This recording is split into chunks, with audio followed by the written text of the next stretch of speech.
Hello, and welcome back, once again, to Doomed. Not so solo playthroughs through Arkham Horror the card game, with a focus on roleplay and storytelling. Eagle-eyed viewers, of course, in the chat, noticing here that indeed today is new players, new characters, a new story, because today I am joined by a new player, Graspiloot. Graspiloot? Why would you invite that guy? Why would you invite that guy? That's a great question, honestly. I think he had asked, or maybe I just wanted to try something else out. I don't know. Need get some new energy on the stream, maybe. I know. Get cancelled soon. Oh no! Oh no! I hope not. Hi, Graspiloot. How you doing? Hello. I am doing all right. It's been a pretty lazy Saturday so far. Ooh, well, it's about to get definitely much more difficult. Thank you, Crosshair. I will fix that up. There we go. That should be better. Yeah, I think it's about to get a lot less lazy and relaxing. A lot more stressful. That's the word. That's the word I'm looking for. Oh yes, that's good. That's all, yeah, I mean that's why we play Arkham, right? Yeah, yeah. Why, stress out of the mind, and then at the end say like, "Oh, that was great. That was sweet, nice." Yeah, I wasn't tilted at all.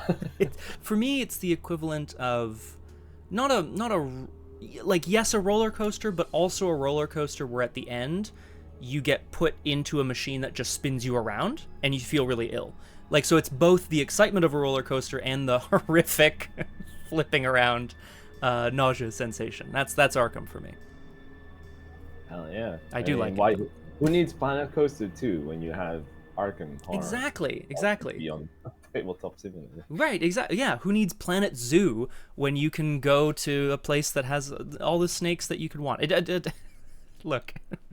Okay, so viewers in the chat will have noticed, of course, yes, behind me, you will notice is a famous world icon and considered probably one of the wonders of the world, missing a face. This is, of course, the Sphinx behind me, so people will understand that we are no longer on Hemlock Isle. If you are joining me after last week's thrilling conclusion, Alessandra Zorzi's story has wrapped up on Hemlock Isle. Oh, hello, Arkham Librarian. Sorry, I should greet everybody. Here we go. We got Flower, Reading, Crosshair, I think I saw Methodial earlier, and Arkham Librarian. Hello all, welcome. So, lots to say about this. Today, on Doomed, if you will, Graspiloot and I are going to be taking new to us characters, through probably the first scenario of a 2-scenario side scenario. What are they called? They're called standalone scenarios. That's the ticket. Thank you. Called Guardians of the Abyss. The first part called The Eternal Slumber. Now, for reference and information, we're going to be talking a little bit about our characters, the story so far in terms of what brought us to Egypt to deal with whatever is happening there, why these two are teaming up maybe, then we're going to get into it. I should mention, neither of us, to my knowledge, have ever played Guardians of the Abyss. I have looked at the first scenario, just to make sure there's nothing on it that's like, oh, you automatically die when you start if you're not a mystic or something. I don't know. Yeah, I've been practicing. No, just kidding. I've never played through this scenario. I've never played any campaign or anything twice. I started with was it Dunwich the second time, and that's it. I'm not a very experienced Arkham player. Mm-hmm. Well, and it's good to know for the folks out there. I think there is something to be said. Like, I really like the fact that Arkham campaigns have like replay value in terms of different story beats, but also if you're introducing new people, you get to see them experience the story beats for the first time, but you can also kind of tailor your deck a bit to be like, oh, right, in this campaign, I really need to be able to smash in a big agility test or whatever, something like that. Flower of August asks an important question. Are you doing fresh decks or did you build with any starting XP? I will direct people's view. I haven't actually switched the view over yet, but standalone scenarios could be played in one of two modes. Either as a side story, so if you're playing a campaign, you pay some XP and slot these into the campaign at a point that perhaps makes sense, then you can get some rewards out of it and so on. At that point, you're taking your deck as it is in the campaign.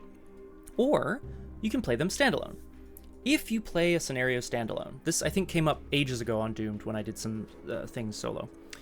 If you play a scenario standalone, you use the standalone rules for building your deck, which says for every 10 XP you take, you must add an additional random basic weakness. So up to 9 XP, you don't have to take any additional weaknesses, just the one that you start with. And then 10 to 19, 20 to 29, etc., etc.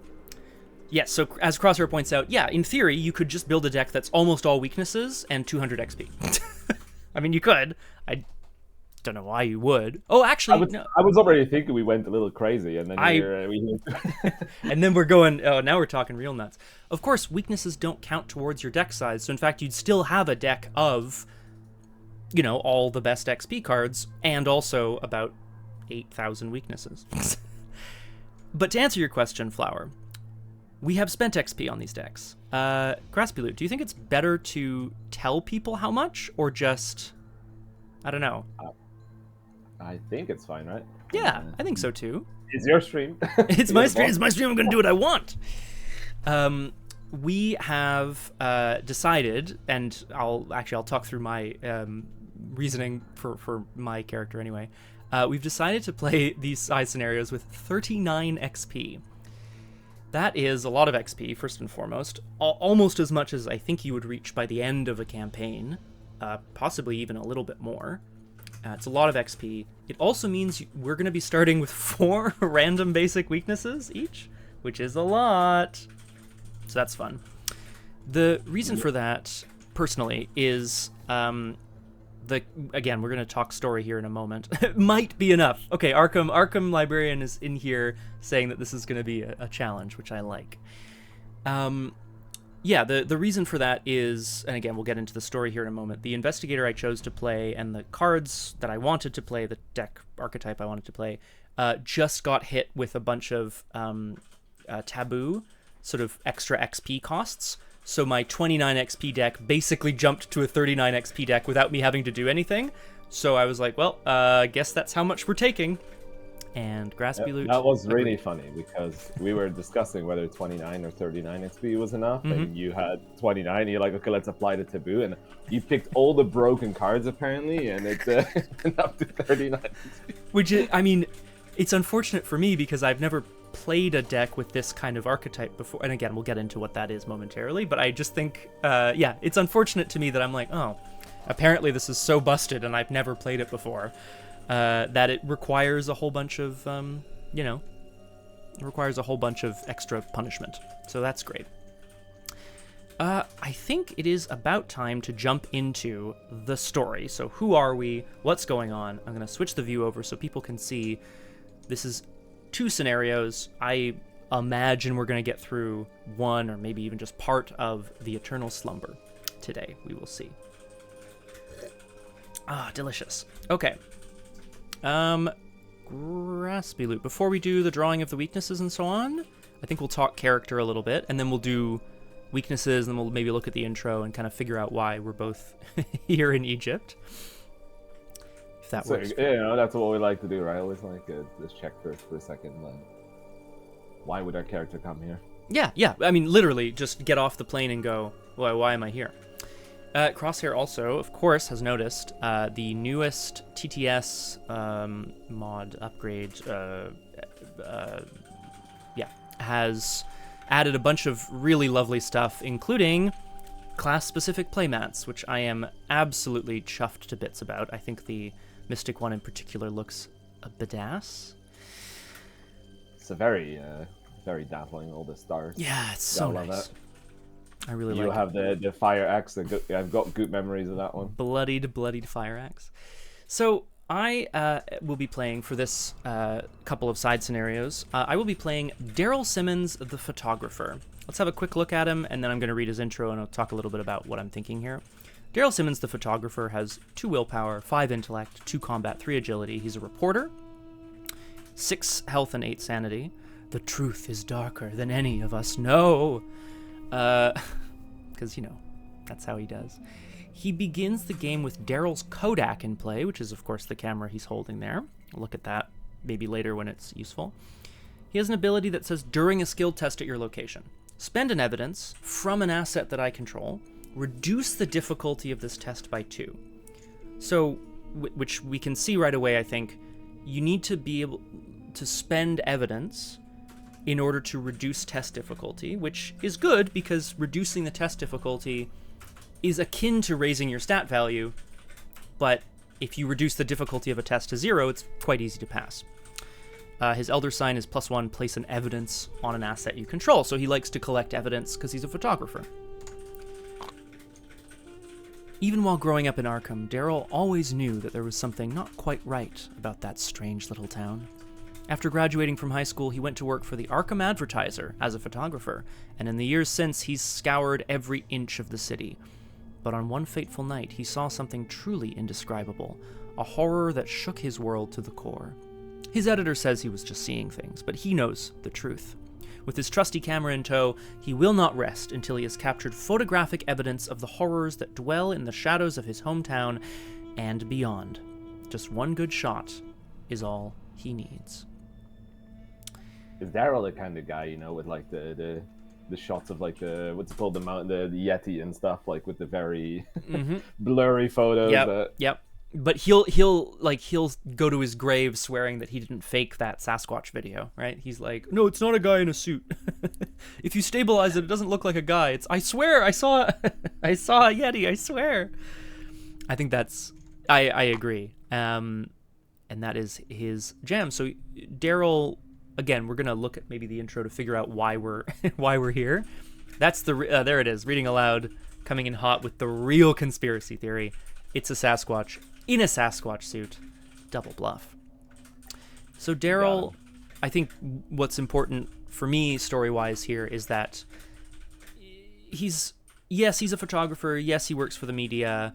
But his sort of goal in life is that he's seen enough weird shit, pardon my French, to understand that he needs to try to capture it. He needs to try to make it feel real for people so that he can alert the world to its presence. And perhaps he's even... You mean he saw something once? Well, apparently he saw something once, but now it's very important that he tell everybody that thing is real. Now, I don't know what that thing is, because I think it'll emerge narratively as we look at what Guardians of the Abyss is about. But that is Darrell Simmons, the photographer. Graspiloot, why don't you tell us a little bit about who you're playing? Yes. Yeah. I think let's when we read the intro, we can figure out why we're here. But I imagine for Darrell, it's probably something that he heard some rumors about something happening, so he's gotta go to Egypt. Yeah. That sounds like that. That sounds like that thing that I saw once. Oh my God, this is going to be where I get my photos. Yeah. Yeah, I play Diana Stanley, the redeemed cultist, who is a bit of is very different than any character I've played so far, I'd say, because she starts with only 1 willpower and then 3 in every other stat, but she gets 1 willpower for each card beneath her, and the way she gets cards beneath her is that after a card you own cancels or ignores a card effect or game effect, if there are fewer than 5 cards beneath Diana Stanley, place that card face down beneath her, and then draw 1 card and gain 1 resource, which you can do once per phase, which apparently we got a swanky little token for to show that we did it that phase. Very swank. And the elder sign is a +2, and you get the card. You can choose to add a card beneath Diana and add it to your hand. Nice. So, and also with her, I think her special weapon, you also kind of allows you to rotate a bit the cards under her. Mm-hmm. It's quite interesting. I like that. Hopefully. Kung Fu Fenris, I'm joined today by Graspiloot, in fact, which is probably why it doesn't sound like the crosshair. But welcome, Kung Fu Fenris, welcome to Doomed. We're just getting started. Yeah, we're just getting started. Really? Yeah, we're just getting started. Why would you invite that guy? Exactly. Kung Fu, what's up? You're next, Kung Fu Fenris. Get ready.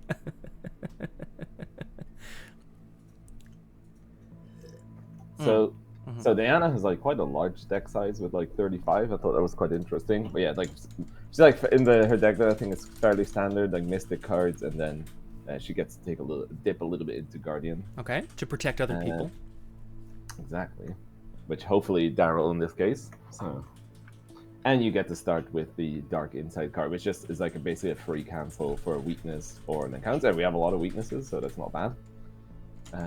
Yeah, so as a new business owner in Arkham, Diana Stanley was proud to be inducted into the prestigious Silver Twilight Lodge.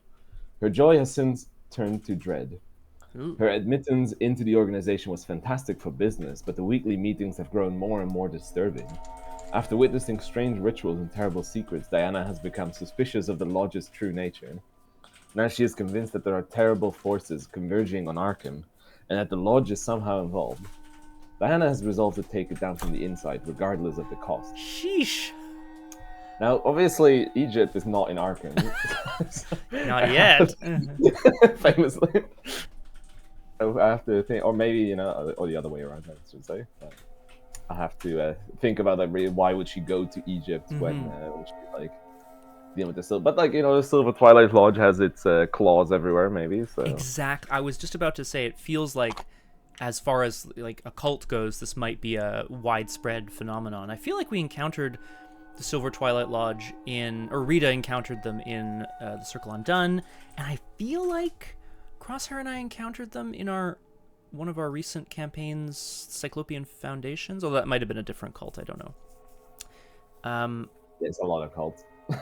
I love as well. I actually had completely forgotten that she, Diana's a business owner who got dragged into a cult and went, "What the fuck is this? I'm taking this down from the inside." She's not a cult. She's not a brainwashed cultist. Do you know what I mean? I love it.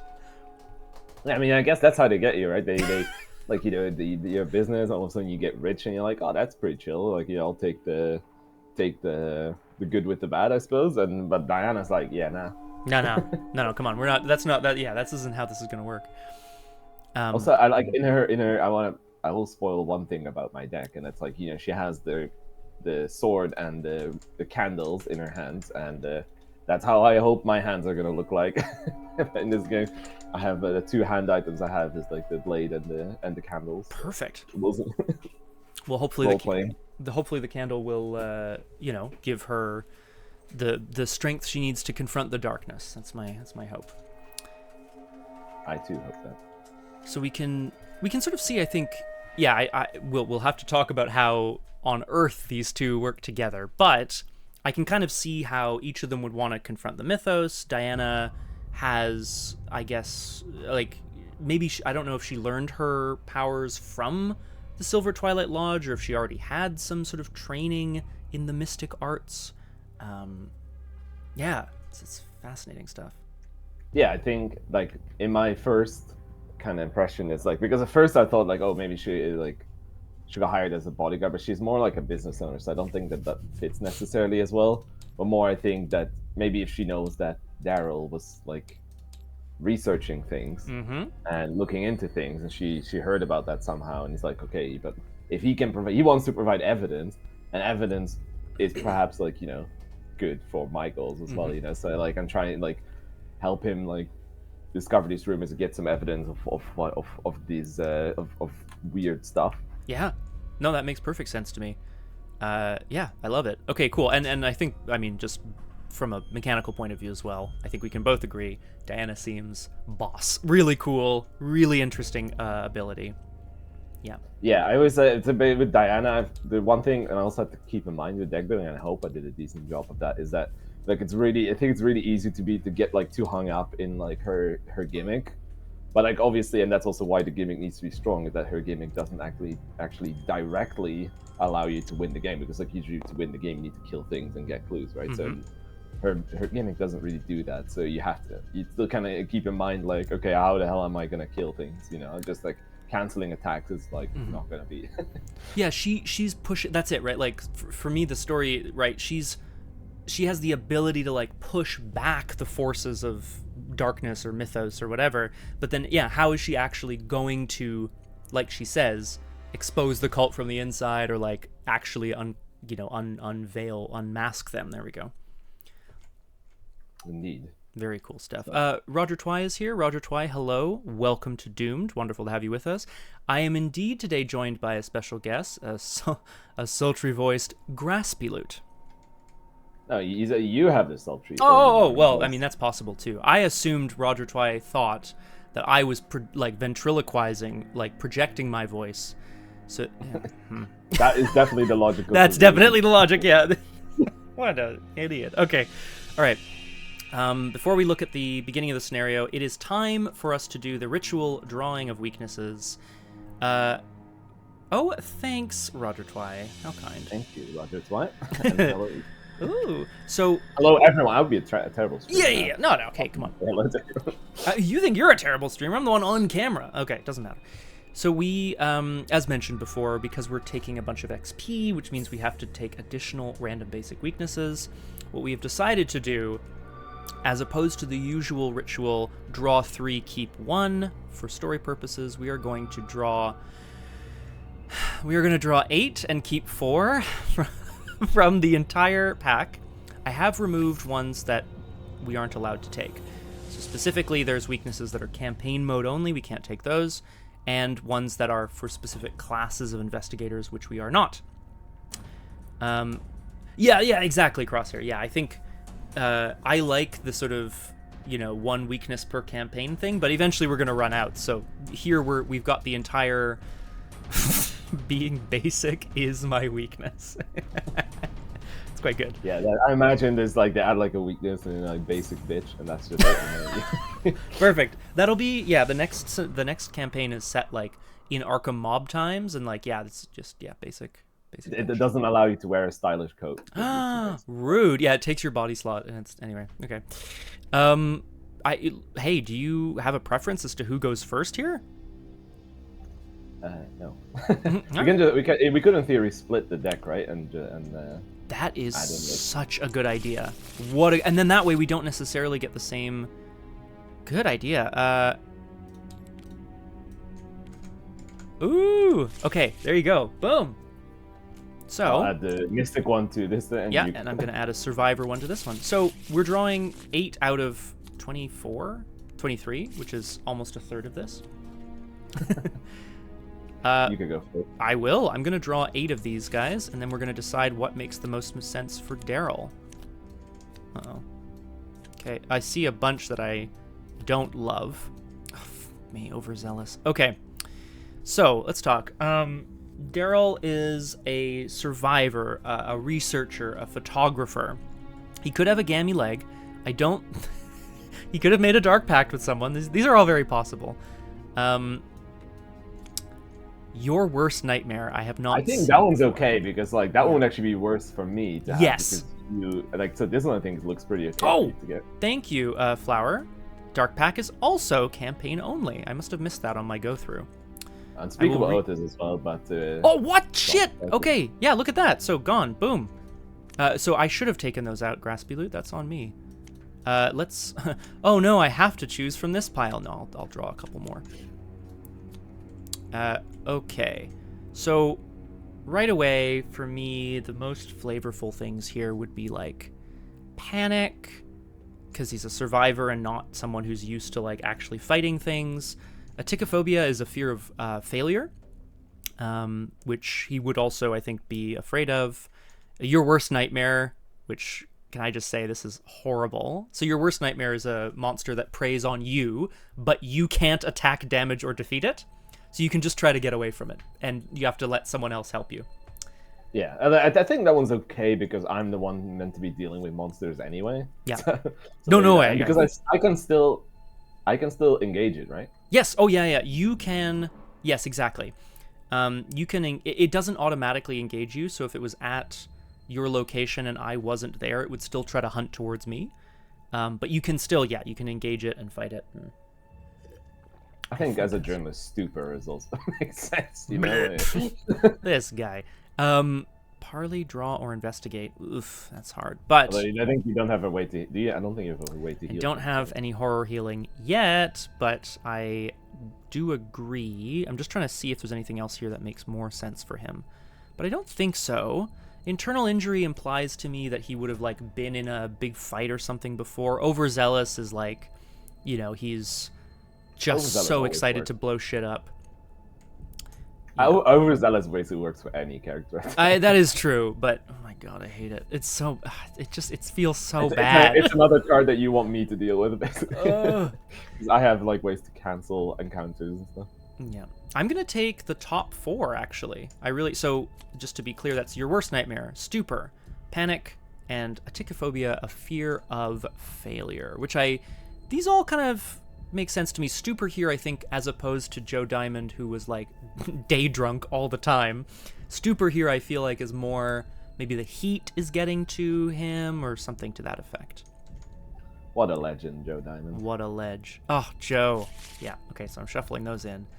And I'm going to put those back. I can't wait to see. And of course, we will double check. Some of these are going to be campaign only, probably, which is my mistake. Ooh! I mean, this one is going to be for sure. Required. Absolutely required. Silver Twilight sent some people after me. This is campaign only, so that's on me. I will throw that away for you.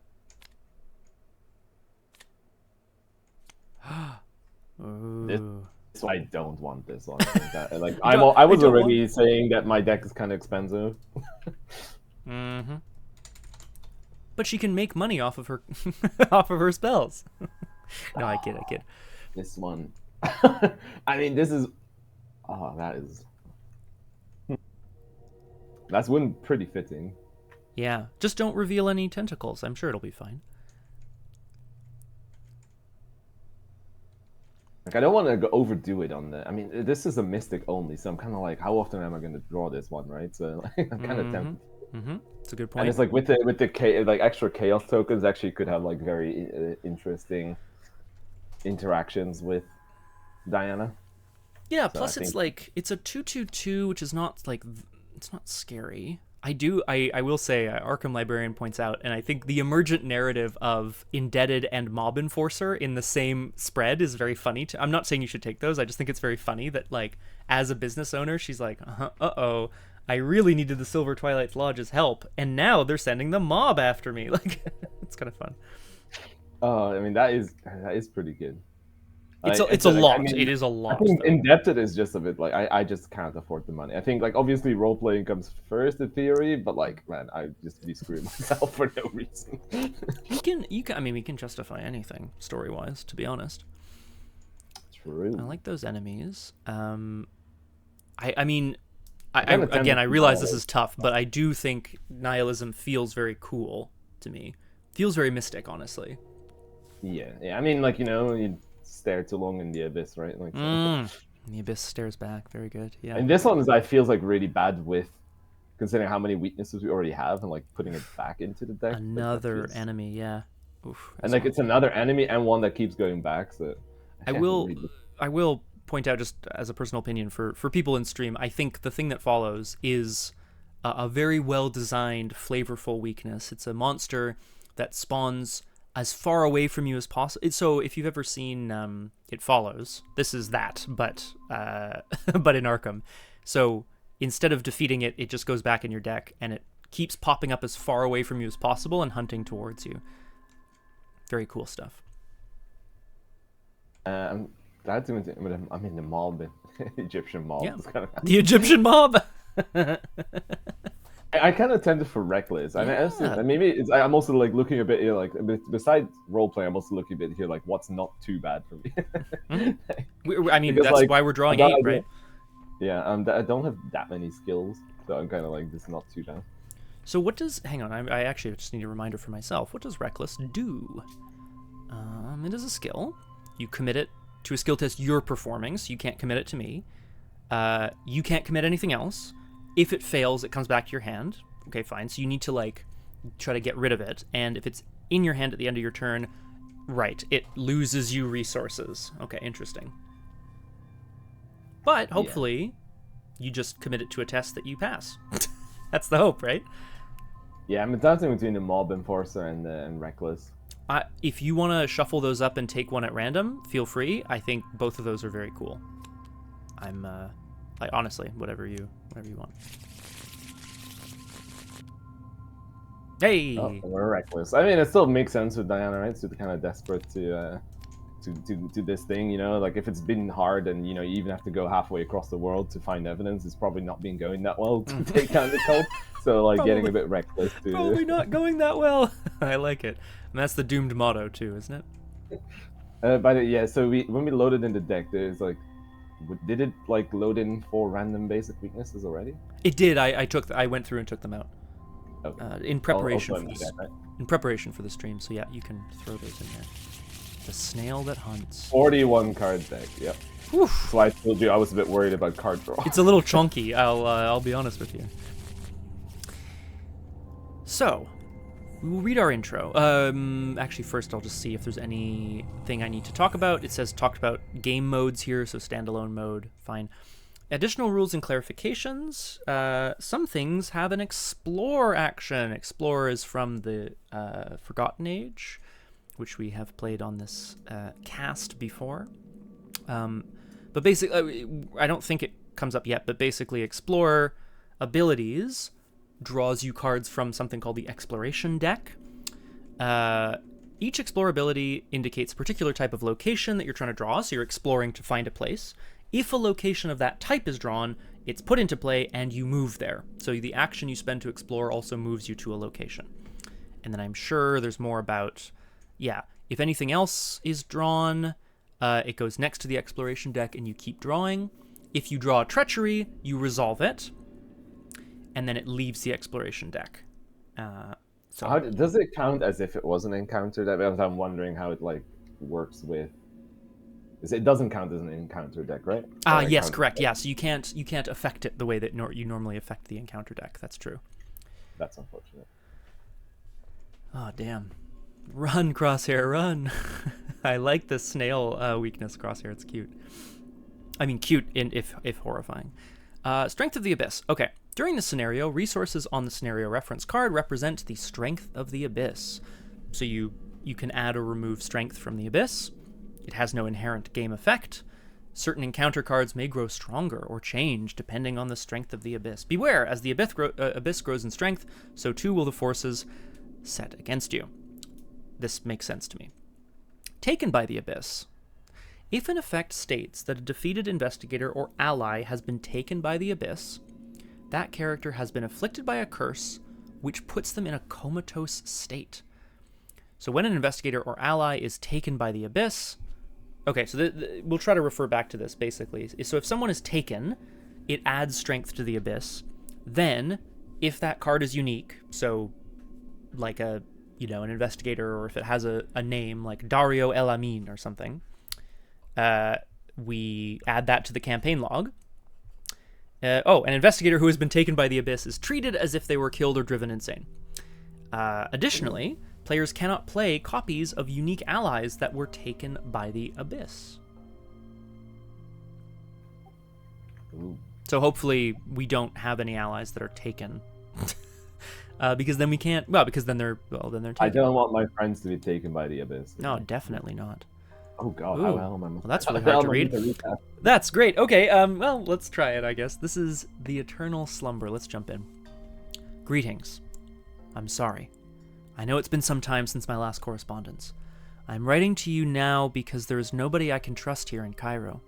I don't even know if this letter will make it to you safely. I can only hope it does, for all our sakes. There's something wrong in this city. It started a few weeks ago.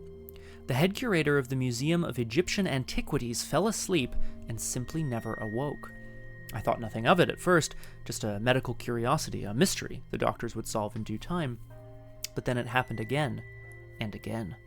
More and more, people all across the city started falling into comas. So it's a sleeping sickness, okay?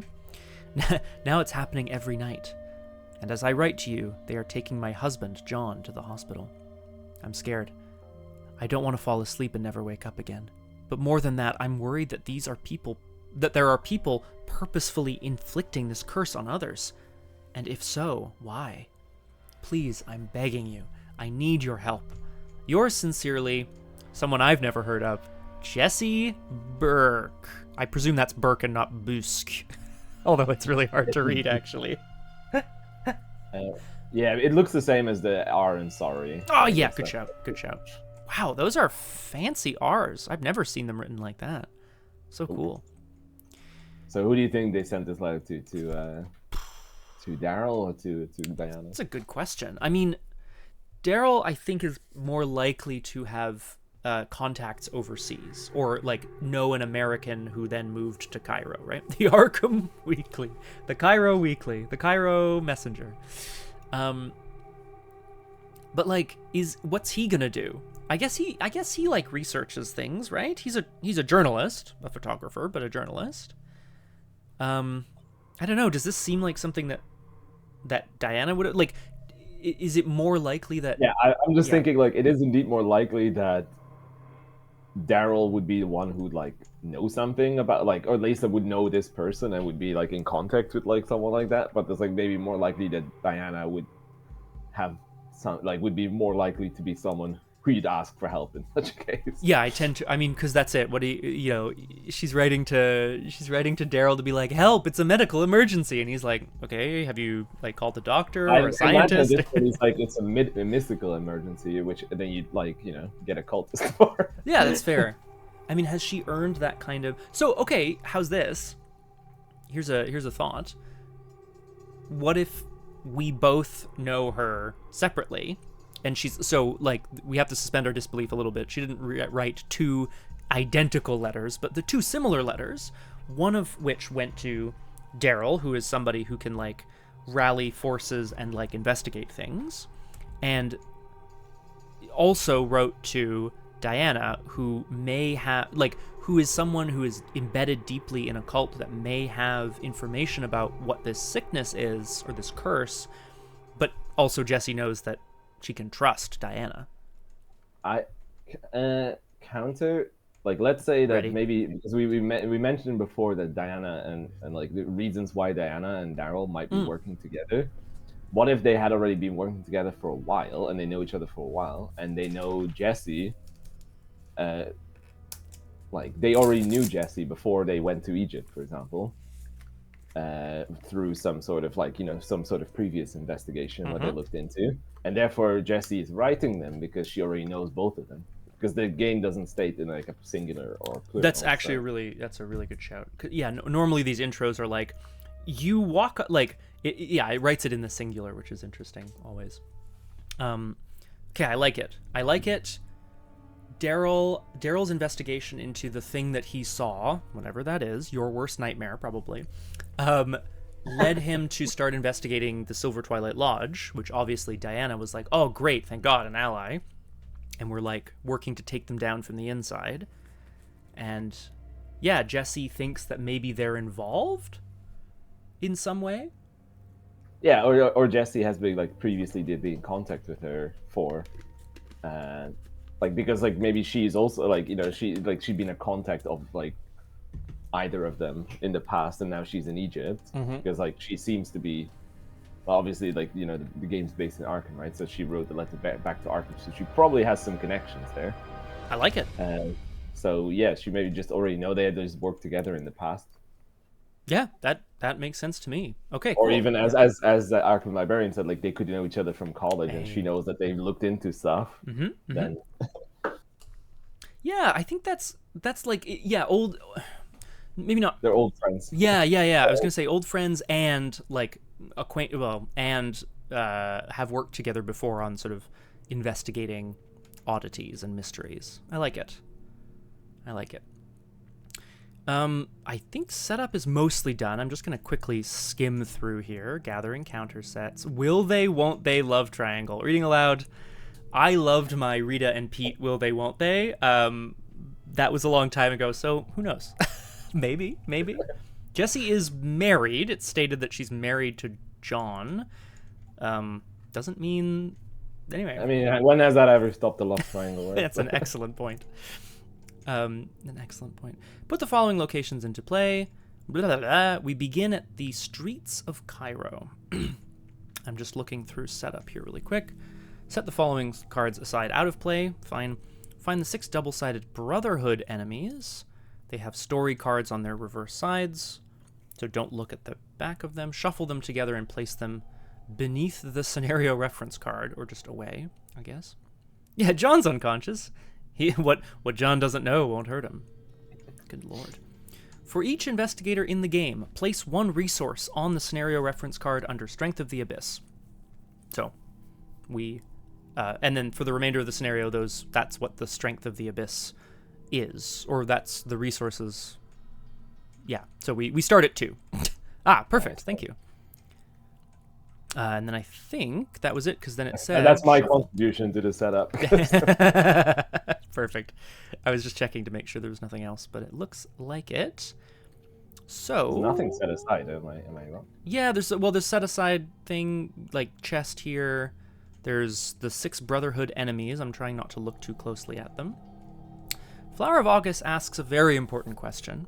Who is the lead investigator? Who is taking the lead now that they are arrived in Cairo, looking into this strange sleeping sickness curse?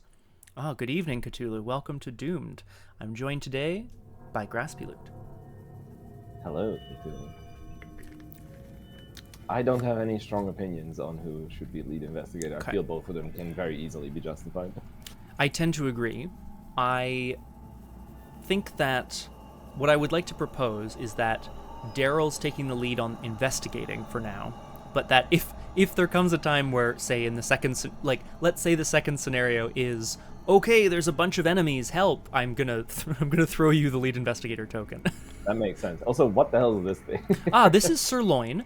Crosshair has asked for him to be brought out. He is the mascot, one of the mascots for Twound. So he's here.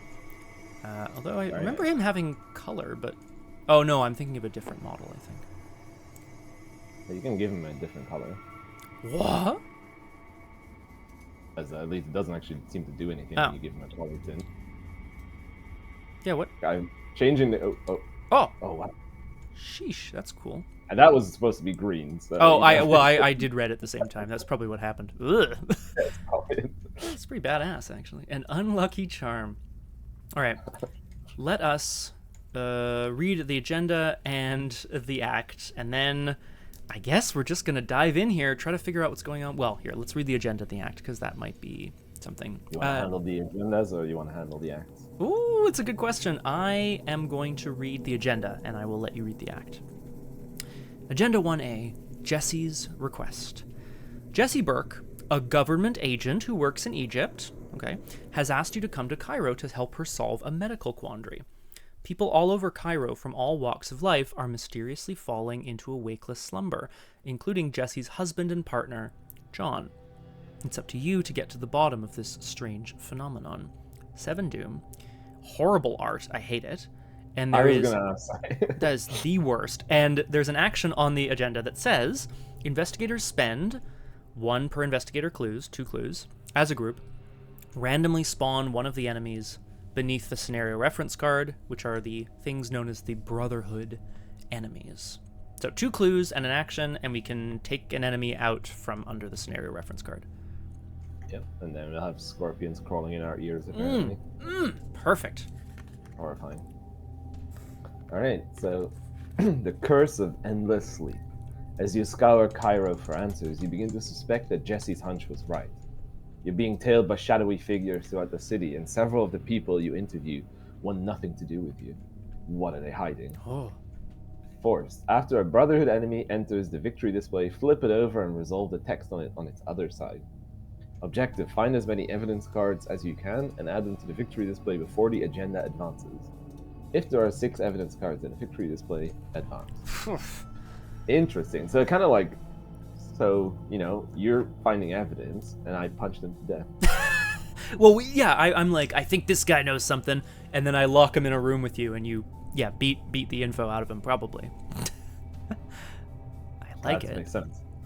Find as many evidence cards as you can. Okay, so ideally we're looking to get as much evidence as we can before 7 turns, which is not too bad, I don't think. I guess we'll see. It might be awful. Famous last words. Famous last words. We begin play at the streets of Cairo. Let's have a quick look at our map here. The streets, as you might expect, are connected to the rest of Cairo. The To the west, the Cairo Bazaar. To the north, the Temple Courtyard, so a temple. To the south, the Museum of Egyptian Antiquities, where the director had fallen asleep. And then to the east, the outskirts of Cairo, beyond which is the expedition camp. So there's an expedition, I guess, going out into the desert. Do we see any keywords that, in theory, could be ignored on this? No, right? Not really. Right? Not as of now, but possibly on the other side, some of them will have, like, if you succeed, get a horror, I don't know, something, I don't know. That could be in effect. It is an unusually dry month in Cairo. The narrow, winding streets of the city are baked by the hot, unrelenting sun. Pedestrians travel from shadow to shadow to keep out of the sunlight. Or are they avoiding you? Well, that's just paranoia talking. Obviously, they're trying to stay in the shade. Come on. Oh, no, none of us have paranoia, so Oh, we are clearly not paranoid. that's a good point. Roger Twy asks if any of our weaknesses need to be set up or anything, but not that I'm aware of. They all were regular ones that just get shuffled in. Yeah, the permanent one I didn't want to take. No. So I guess, hey, Graspiloot, it's that time. I'm going to save... So Dark Insight is an extra card I start with, right? Correct. Yeah, it doesn't... I actually believe that means you can't mulligan it, nor would you want to, but like... Yeah, I mean, it's a card that's specifically meant so you're not completely screwed by your opening hand as Diana, I feel like. Correct. Well, let's do it. Let's draw our opening hands. Let's get doomed.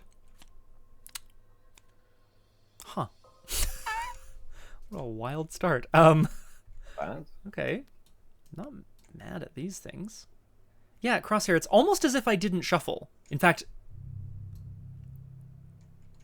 I'm just gonna... No, I know, I did, because I shuffled my weaknesses in. If you shuffle, then, like, it would start with A, you know? Right. It's just because I drew... I'll tell you, I drew 4 cards, and 5 cards. 4 of them are doubles, and they are F and G. It's just a very weird sort of thing. I quite like this, actually, but I am going to mulligan for some more assets.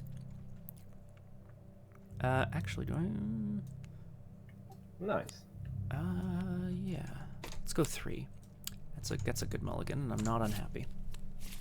Only 36 cards left. Hey, we're gonna get through it. Your little mini game is to get through your deck. That's my goal. That's the goal. No, Diana, we have to actually do things. No, I have to draw cards. Yeah, no, I have to keep drawing. Yeah. Okay, so I'm going to reveal the streets of Cairo, and then we know what we need, which is clues, so that we can uncover Brotherhood enemies and interrogate them. The streets of Cairo are a 3-shroud, 4-clue location. It says forced. Here's a forced effect on a location. After you discover 2 or more clues at Streets of Cairo during a single turn, take a horror. There's also an action here. It says if there are no clues on Streets of Cairo, test agility 4. If you succeed, remember you have found a door marked with blood. Okay, I don't really have feet, so this is going to be a tough one. And it's not ideal for anyone on this team, but I think it's okay. It's something.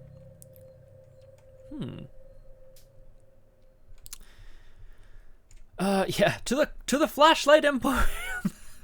to the various tool emporiums. I don't have anything that like benefits you, but I can get us started if that is interesting. Yeah, go for it. Let's do it. So, Darrell and obviously Darrell and Diana are here in Egypt. They're looking, as I mentioned, for any sort of evidence that might point towards who or what group of people is behind this strange sleeping sickness, or at least, I mean, maybe not even how to solve it. Darrell starts with a few things in play. He has his Kodak, which is a camera. It says proof is in the pudding. I'll just quickly let people know here. Darrell's Kodak is a tool that says, it's a bit complicated, so I'm just going to say it out loud for my own benefit here. After an enemy or treachery enters play, you exhaust Darrell's Kodak, you place an evidence on that enemy or treachery. Then, After you discover any number of clues, move that many evidence on enemies or treacheries that are there at that location to Darrell's Kodak. So an enemy or a treachery comes into play. He tries to grab a photo of them. When he gets a clue, he can snap a photo of them and take the evidence. Which is, so what happens when an enemy dies with evidence on it? It's just disappeared? Or? Correct, yeah. That is. So this is the part, like the tricky part for me is going to be, okay, there's an enemy here. Quick, I need to grab a clue and hopefully not get punched by it in the meantime. Yeah, I think it might help in this case that I'm not like the fastest as like, you know, I'm not like one banging enemies, right? Like this, like this, the character's meant to kind of delay fights and like get hit and stuff, so it's like not bad, I think. Is that true, Roger Twy? Reading aloud and Roger Twy are dropping some mad knowledge about Kodak, which I did not know. I mean, I think I knew it was a huge corporation, but I am not surprised that they tried to kill the digital camera. Is Kodak, does it still exist? I think so. Actually, I don't know. Darrell also... heard for a while. Darrell, however, also, this is important for me here, Darrell's also short on supplies. He brought things, but he wanted to pack light, so to speak. So this is a talent that says, when your first turn of the game begins, discard the top 10 cards of your deck.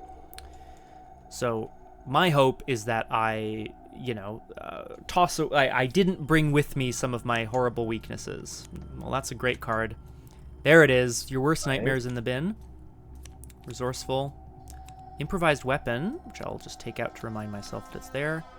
5, 6, balls, 7, balls, 8, balls, 9. Another weakness. And 10. Got rid of a couple weaknesses. Okay. I mean, 2 weaknesses on your 30 card deck is not as like. I mean, I'd say so. I think I took 2 out of my 5 weaknesses out. 40% of your weaknesses are gone. 40% of your weaknesses are gone. It's not bad at all. I think I need to set up a little bit here. I am going to. What are the most important things here? I'm going to play a couple of cards, and then I'll probably start investigating. Another camera. Would you believe it? Darrell also... Whoa! I didn't know this did... Okay. Darrell brought with him, a number of cameras, obviously, for recording various things that he sees. He's assuming there won't be too much paranormal activity here. It's a curse that's afflicting people, but he's not really sure what kind of evidence he's going to obtain. Empirical hypothesis as well. This is his... he's not a scientist, even though this is a science card.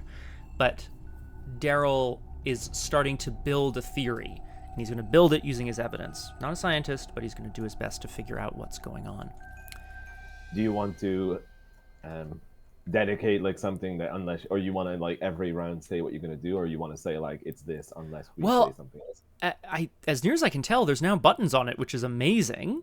And I see what you mean. Yes, so I am going to... I'm going to try to remember to select this every round. But I'm going to... it's at the start of the round anyway, so I don't get to choose now. But I'll say by default, it'll probably be discard a treachery or enemy. I will also point out, for you, Graspiloot, I took the upgrade on it that says... The chosen criteria is met if any investigator meets it, and other investigators may trigger the free trigger ability, which is to spend an evidence to draw a card. Ooh. So, would that mess with your skill if I do that? I mean, exactly, Cthulhu. That's the theory is that math is wrong. I mean, I do like having evidence, so I will. We'll see how much I can spare. Ooh. But, last action here, I'm going to investigate the streets. The forced effect says after you discover 2 or more clues during a single turn. So I will be just trying to get 1. Start us off nice and easy. Let's see if we can have a Eureka moment by trying to interview some people here. I have 5 intellect, 6 with Eureka, and I'm just going to test. A skull. Skulls are minus X. X is the strength of the abyss. So, a success. I get a clue, and I search the top 3 cards of my deck for a card, and I draw it. Yeah, great. All Okay. right. Shuffle? Yeah. Is that, or ignore all bonuses to your skill value? That's okay. So that's just like skills and things like that, right? Yeah, but I think it would include if you had any static boosts from anything. Ignore all bonuses. Yeah, so like if you had a beat cop or whatever that gives you +1 combat, it would ignore that. Of what about, for example, if you have spectral razor? That is a good question. Ignore all bonuses. Well, It's not, because that one says add your skill. yes, value. correct. Yes, so it's not. Yeah, because you're combining 2 skill values. That sounds right to me. I think that would be okay. All right. I guess we'll find out. What's Diana doing on the streets, the mean streets? I mean, at first I'm gonna roleplay. I mean, you see my picture has like a candle in hand, so Yes! I better do that. Candles! Then I think I'm gonna try to get some money, although I don't currently have any way to manipulate that, but I guess that's okay. Now let's get unlucky. Let's get unlucky. So Diana's trying to summon the power of the... Oh, okay. The power of the sun. Okay, that's not bad. That's not bad. So that is 5 resources? Yeah, you gain 1, and then you gain, 2 additional. That's... I mean, I think it's Ra here is, of course, very powerful in Cairo, which would make sense. Calling on it for power would make sense here. Yeah, like went to Cairo, like, you know, I'm gonna call for a power of Ra. That seems like a normal thing you'd want to do. I think so too. Sadly, I haven't been able to cancel anything yet, which makes sense. It's the first turn. Mm-hmm. But we're still gonna try to read the signs. Provided by all of the... Well, provided by this area here. In Apparently the blood that's on the doors. Oh, there you go. That's a good one. So yeah, there's like currently only 4. I can pop in an extra thing. Yeah, here. Take another intellect icon. Even if you I don't know if you have it. If you have any deductions, and I could pick up 3, that would actually be really good here, because I can ignore the effect. It would be nice, but I do not, tragically. That is sad. Sorry. So how much? What did you get? 1. Okay. Thank you. All right. That works out perfectly. I think it does. Okay. So, All right. That's 2. oh, perfect. Excellent. Is this an action that we need to do, or is it like it is an action? Okay. I think I actually want... I have my next turn is. do I want that or do I want this? I think I want this, actually. I'm just trying to figure out what I'm doing here with my stuff. And yeah, so thank you for that. And of course, it canceled the game effect if you want it to. No, it doesn't, because it's if 2 or more clues. Oh, so it does actually do that. So yeah, exactly. So I mean, you could take a horror, or you could choose to have it cancel it at game effect, which is, I think, pretty good, Diana. Yeah, but like read the signs allows me to cancel this thing where I don't take a 1 horror. Right, doesn't it? Like, you may ignore any effect or keyword on your location which would trigger doing this investigation. Yeah, exactly. So okay, so I just I can't. I'm putting it under it. I'm just gonna put it. Yeah, here. I wish there was a spot, but there isn't really. It's a face down, right? Okay. Yes. So that also means I get a resource, and I mean I was worried about resources, but I think you're doing pretty well. Yeah. Draw a card, so limit. So I have to put that out. Oh, this is very nice. And of course, she also gets willpower as she strengthens from understanding how the mystical powers of Egypt work, I guess. Yeah, like the whole communications with Ra and and reading all the blood on the door. It's like, I get it now. Oh, you know what? I'm getting it. I'm getting it. I'm getting it.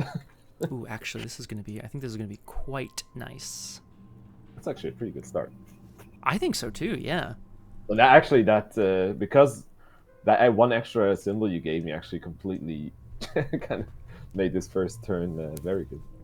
Okay, so we're not unhappy with how our investigation's going in the streets, even if people are avoiding talking to the, very white Americans.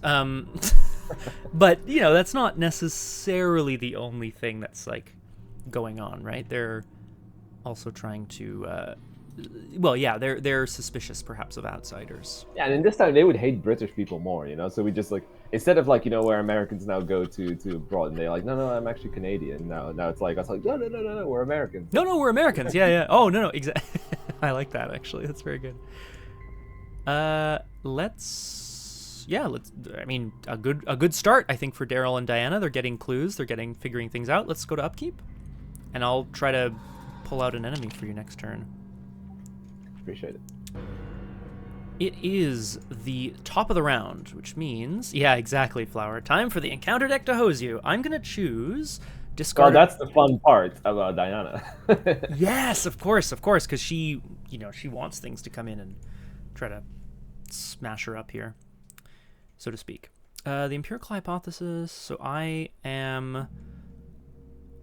So if one of us discards a treachery or enemy from play, I can add an evidence to the empirical hypothesis. Wait, from play. Hang on, is that correct? Yeah, right. Because if you cancel one, that wouldn't count, but that's fine. I still think. Actually, no. I'm gonna choose enter location with 3 or more shroud because I'm gonna move. Makes sense, and I hope for the best. And I hope for the best, yeah. Basically. Okay, so we go to 1 out of 7 doom.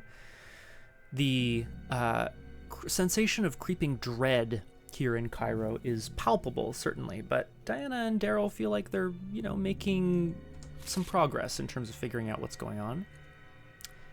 However, first, I'm going to draw an encounter card.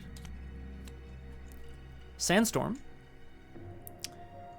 Obviously This is bad for you, right? Yeah, I think so. Yeah, it's probably... You also have 3 feet, and I think maybe it's just better because we really don't want to risk you having to discard any assets. If you fail, you must either take 2. So this is a test agility 3. If you fail, either take 2 damage or discard an asset you control. I'd rather not discard an asset I control or take 2 damage, really, if we can help it. The sand begins to whip up around the 2 of them as they realize blowing in from the east is a horrific sandstorm. Darrell tries to duck for cover. Well, luckily, but we're not at a desert location, so you don't have to. So I can actually help you. Yes, you could interact with this treachery. Just thinking. I think also it's not. It's kind of annoying. I mean, you're not wrong. This is pretty bad for us, I think. So I think we just rather would not have it again. Oh. So I might just. Yeah. What? Ward of Protection it. Okay. So yeah. Hey. My other weakness sends it back into the deck, and I think that's not great. Ah, I see. Well, that's very kind. I think we'll ward if at any and investigate any location dollars a non-weakness treachery card. Yeah. So. Mm-hmm. That's me. That's you, so just discard it. Great, perfect. I can also send it to Diana's. Yes, of course, yeah, exactly. Which then, of course, draws you a card, gains your resource, and gets you a willpower, which is quite nice, I think. Diana had, as the sand begins to whip up here, I'm presuming Diana kind of essentially shields, sort of invites Darrell in and then shields the doorway that they're standing behind from the sand. Yeah, that's the best use of you have magic and stuff. It's like, oh no, there's some sand coming. Well, but it might be. I better use my magic spells. You can tell that it's evil sand. I don't know what to tell you. Really? Come on, it's evil sand. Makes sense. All right, hit me up, Diana. What do we got? Yes. Ooh. That's a nice art. Yeah. What is this? X is the strength of the abyss. That's 2. Mm-hmm. Currently. After creature from the abyss on display, if the strength abyss is 2 or lower, add 1 strength to the abyss. Oh. Okay. Well, it entered play, so actually, I'm going to put. Do we want to wait? Oh yeah, sorry. Yeah, go ahead.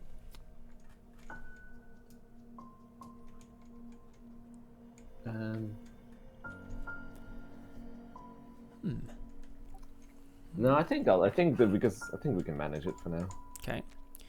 I'm gonna put an evidence on it using Darrell's Kodak. Boop. No, I think I am. Oh yeah. You had like because it also allows you to kind of like start doing your things. I think I'll just keep it. That would be very kind. We do have to add a strength to the abyss. Yeah, but from what I can tell, there's a lot of things that want you to go to at least 3. So. God. Okay. Well, I mean, there's that. So there's a forced effect on it after it's defeated. If the strength of the abyss is 5 or higher, remove a strength. Well, I mean, I don't think that's going to happen. I mean, currently. Ooh. Okay. So, as I guess Diana and Darrell shield from the storm that's approached here, what is this thing that has appeared? Or rather, maybe we take shelter in one of the buildings where, in fact, they're keeping some of the people that have undergone this strange sleeping sickness. And we notice, or maybe Diana notices, that perched upon the chest of one of the sleeping people, comatose people, is a creature, a devil, a demon, some sort of creature that shouldn't exist. That's correct, Flower of August, or at least that's my understanding. So I'm kind of like, maybe I should have kind of canceled it. I mean, you still can. The only thing that would change is the strength. The evidence, I guess. And Darrell. Darrell's Kodak. I think I might have to send it because the problem is that it would just kind of mean that this turn I can't do much. Because you don't have like a weapon or anything out. It's a good point. Yeah, so I think I might just have to spend Diana. That's fine. You don't get the ability because it's one per phase, right? Yeah. But I still think it's probably worth it because it's tough. Yeah, it's just because like I would otherwise spend. And also, it has retaliate, right? That's like. I see what you're saying. So now I have to shuffle it back into the deck. Dark Insight is. Yeah. Dark Insight. So fast play when an encounter at your location, investigate at your location, draws an encounter card or a weakness, cancel all that card's effects, and shuffle it back into the deck. And do not draw a new card to replace it. Oh, okay, great. So you've just essentially, I guess, perhaps the creature that you saw, or no, the insight that you had was that there are creatures that are feeding off of people's comatose states, but they're not actually here. They're not out yet, as it were. Ooh, yeah. Okay, so Darrell's Kodak, nothing happens there. That's fine. My plan is to start. Flower, he used his reaction, or Diana used her reaction on my mythos phase draw by canceling that one. Just like spending it like candy, you know. Hey, get up to like 6 willpower, you know. Let's see how it goes. Oh no, it's all good, Flower. My friend, Darrell is planning on setting off to continue to investigate further. Probably he's going to go to the museum. Because that's where this all began, right? And hopefully he can find things to do there. Makes sense. I think you can start. Yeah. Okay, cool. I'm going to do that. I'm going to have Darrell get moving. Yeah, that's it. He's going to get moving. He's setting off to see if there's anything more that he can discover from that the maybe police haven't already. At the Museum of Egyptian Antiquities. This new museum, built in Tahrir Square after the Nile flooded the previous building, houses the world's largest collection of pharaonic antiquities, including papyrus, coins, statues, tablets, coffins, and even mummies, which we are not loving. Oh, it's a 1 shroud location, so that is not okay. Ooh, this one is you can do that. Yeah, test agility 5. Test intellect 5. If you succeed, remember that you have discovered an ancient tablet. Forced. After you investigate the Museum of Egyptian Antiquities, if you did not succeed by at least 2, lose all remaining actions and immediately end your turn. Are there any MILFs there? Flower, I don't know. Any mummies I'd like to... Free search? Oh, mummies I'd like to find. Okay, great. Classic. That's very good. Where's that gonna go? Say again, sorry. I was like, where's that gonna go? Sadly, this is not a. It is not a 3 or more shroud, so I do not get evidence, which is tragique. However, I still have a nice little way forward for myself, and I'm gonna just take 1 action at a time. Darrell has his flashlight. As Like, you know, the token spawning and then changing is when I had it zoomed in entirely. ah! So Darrell's now, of course, in the museum. He was hoping to interview some people, but in fact, they're actually closing up for the night. So he's like, oh, well, perhaps I can just stick around here after the museum closes, see if I can investigate the director's office. Last action, I am going to investigate the Museum of Egyptian Antiquities. Flashlight says when you perform a skill test while investigating, spend a supply, it gets -2 difficulty. So I will. So it's a 0 difficulty test, which means I can, for free, play a card called Shed a Light, which I will just talk through. I will talk through the process of this for a moment here. Darrell is on his own in the museum. When you play a survivor event, exhaust on your own, reduce that event's cost by 2. So it's free, which is good because I have 0 resources. To Shed a Light, fast, play before you reveal a chaos token during an investigation, only if the difficulty of the test is 0. This test automatically succeeds. You discover 1 additional clue here and 1 additional clue at any location. So I will, without even testing, grab both clues here and the 1 clue from the streets, which I am not unhappy about. Darrell, as I mentioned here very briefly, Darrell basically stays in the museum after closing, kind of hides so that he can check things out after dark, and sneaks into the director's office. And by shedding a light there, he's able to reveal that the director had some threatening notes left to him by signed only the Brotherhood. Ooh, we don't know what that means. Oh, and of course, thank you. Yes, he snaps a photo of this as well. Place a resource on Hawkeye folding camera as evidence, and it gives me enough. Yeah, we're getting there. I need more evidence. I need more evidence. And I mean more. Do you need more hands? Oh yeah, probably at some point. Well, he can swap. His Kodak doesn't take hand slots, so it's just hanging around his neck, right? I'm sure that's how that works. That is Darrell's turn. So he's found some important evidence, I think, in the museum. All right. Well, I start by spending 3 resources. See, that's why it's like it's even had a lot, but like it's going down quickly. To spend a Jewel of Aureolus. What is this? It is a 3 experience card. So after a symbol is revealed during a skill test at your location, exhaust Jewel of Aureolus, draw 1 card or gain 2 resources. I was today years old when I actually looked closely enough at the art to see that inside the gem there's like a tiny little horrible alien person thing, and that's really awful. I don't like that. I hadn't noticed that until I had it in my hand. I'm like, yeah. Good lord. Okay, so this is Diana's totem also, or focus or something?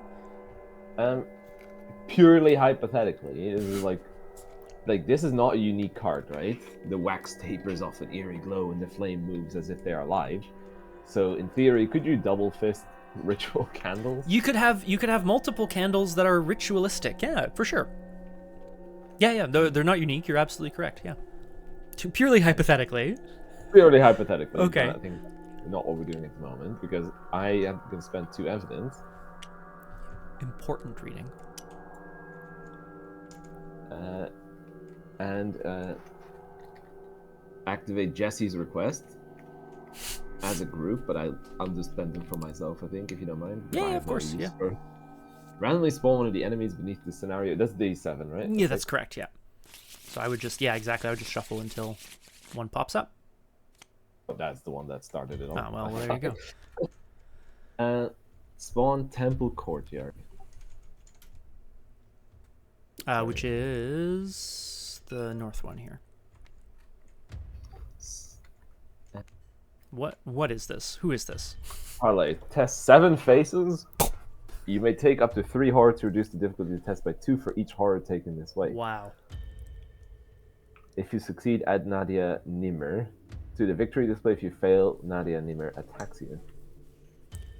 So Diana's journey, I feel like she's either interviewing people or no. She's we've talked about this. She's like sensing out the magic that sort of permeates Cairo and is following that trail, and it seems to be leading towards a temple where I guess this priestess is probably praying to a beast, I imagine. As you do. As you do. Okay, And Diana. It's a little scary, but fair. It doesn't have Hunter, so the priestess is just doing her thing. I think I'm gonna still engage it. Oh, shit. Silvery rays of light gently bathe the courtyard in a soft glow. Despite the urgency of your task, you feel at peace here. You vow to return if you're still awake when all this is over. Oh, shit. Diana's running in. And then, while there are no clues remaining in the temple courtyard, each copy of Humble Supplicant loses aloof. Test 5 hands. If you succeed, remember that you have broken into a deserted tent. Yeah, that's not right. God damn it, Diana. Stop breaking in places. I haven't. I haven't yet. I haven't yet. And I don't have that many hands. Yeah, no, that's fair. She's her Diana's power lies in her mysticism, not in her like native combat ability. Exactly. So talk me through it here. Diana kind of, I guess, follows this like trail of magic up into the courtyard of a temple where there's like a nun woman, a priestess. Yeah, she's like some sort of cultist of the brothers. So she, with like her natural cult that is not the word I wanted to say. Cult sensing abilities. Cult sensing abilities. I love it. That's really good. He follows like this cultist who is like apparently doing some sort of ritual there, and she wants to look at something's happening there. Is it related to the Silver Twilight Lodge? Who knows? Let's find out. That's it, right? My cult sense like, is Darrell can handle himself. He's a big boy. He is a big boy, but he's. By the way, see by the way what the shroud value is. Oh yeah, of course. Naturally, yeah. God damn it. Sadly, I can't trigger it here. Well. Yeah, that was a bit risky if you don't know where. I mean, I guess you're going back. If you're going, I don't know if you're going 3, or you're probably more likely to go. That's it. One of these other ones. In hindsight, I could have maybe said succeed by 3 or more. I didn't know what to expect, so I mean, it's not great. But oh, actually, sorry, an enemy entered play, so I'm going to put an evidence on Nadia, and hopefully get in there and get some click some photos. So is the hope. Honeychew, hello. Does the codec only trigger if it's on your location?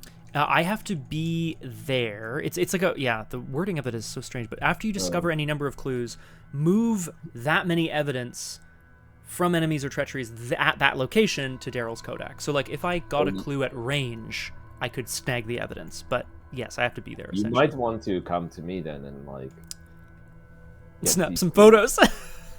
Yes. I think that's because I'm kind of planning next turn to try to parlay her. Good. Yeah, I love that.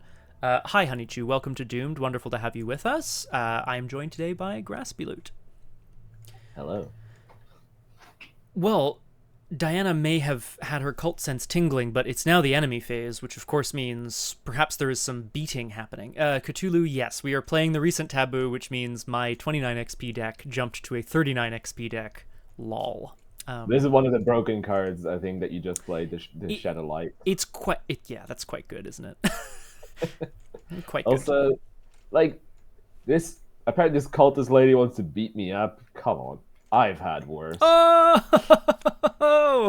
I love it. I mean, I put it under my... yeah, what does it do? Or just, like, remind me what it does. Oh. No, it's gone. Okay, so fast play when you're dealt damage and or horror. Cancel up to 2 damage and or horror. Just dealt to you, then gain that many resources. Oh, delicious. That triggers Diana's ability. Okay. In this phase, just gonna go to 4 horror, get 2 resources, and don't take any damage. And of course, draw a card and gain a resource from Diana's ability as well, right? Like. Oh yes, I almost forgot about that. Woohoo! Look, if we're trying to get through the deck, we may as well, right? Oh yeah, I love this guy. So obviously she's trying to, like, I don't know, attack you, slash at you. Diana's like, I eat cultists like you for breakfast. It's only a flesh wound. It was only a flesh wound. We go to upkeep. Not what I want. At the top of the round, I'm gonna choose enter 3 or more shroud, because yes, my plan is to come and snap some pictures while you're fighting. It doesn't have a reveal ability, but I think I need to reveal it. Okay. If it doesn't have a reveal, I mean, if you think so, I think show me and we can talk about it, I guess. It's an enemy. Oh, that's hilarious. Yeah, it should absolutely. Oh well, no, it's an enemy, right? So it doesn't need a spawn ability. So I think it just spawns with you. Ugh. Oh, okay. So she trying to slash you didn't work. So instead, she summons a horrible monster from within the altar. All right. So I think you can also add an evidence to that. Yeah? Oh yes, because this has. Oh man, that's good. Okay. You can actually come to me if you get that. Then that would be pretty big. Pretty tasty. Well, I'm a bit in trouble. Yeah, that's a lot all of a sudden. She's here, Nadia's here, but also she's summoned some sort of ghost creature. It's a Ghostbusters situation. Classic. Although I will say the parlay on Nadia doesn't trigger attacks of opportunity, so if you choose to do that, hopefully you can get rid of her. Hopefully. Yeah, so it's mythos phase. I chose my empirical hypothesis. I'm hypothesizing that the Brotherhood has something to do with it. Wow. You're very good at this. He's very good. He's not, look, he's not a scientist, okay? He just has thoughts. I just have thoughts, okay? Yeah, I'm going to draw my encounter card. It is, of course, an enemy. It's a creature from the abyss. So this totally derails everything for my turn. I mean, it is what it is. Yeah, it's a creature from the abyss. So Darrell, in investigating, turns around and sees a small demon. He thinks it's a cat at first, and then when it steps out of the darkness, this creature is not of this place. After it enters play, we add a strength to the abyss. So that sucks. And now we finally go to 3. All right. Mm-hmm. And then I'll put That the really encounter. sucks for me. The Black Wind. Ooh. Peril Revelation. You must choose. You must either choose one, add 1 strength to the abyss, and add the Black Wind to the victory display. Ooh. Oh. I mean. Okay. You know me. I mean, we do like the sounds of that. Yeah. Discard the Black Wind and draw the top card of the encounter deck to replace this. You get -1 to all. Why would I want this? Well, because we don't want to add strength to the abyss, I guess, is the option. But then again, maybe that's worth it here. Yeah, I mean the other one's worse. Yeah. Oh, for sure. Yeah. I mean, I just think eventually the strength of the abyss will be a big problem.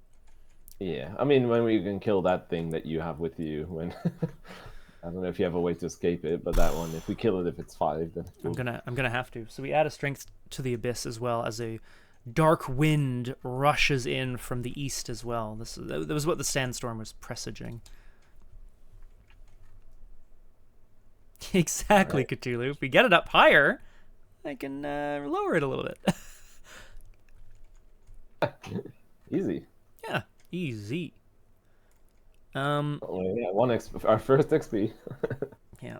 So this is unfortunate because, of course, my plan was move, get some clues, and then get some evidence. But, of course, I now cannot. Yeah.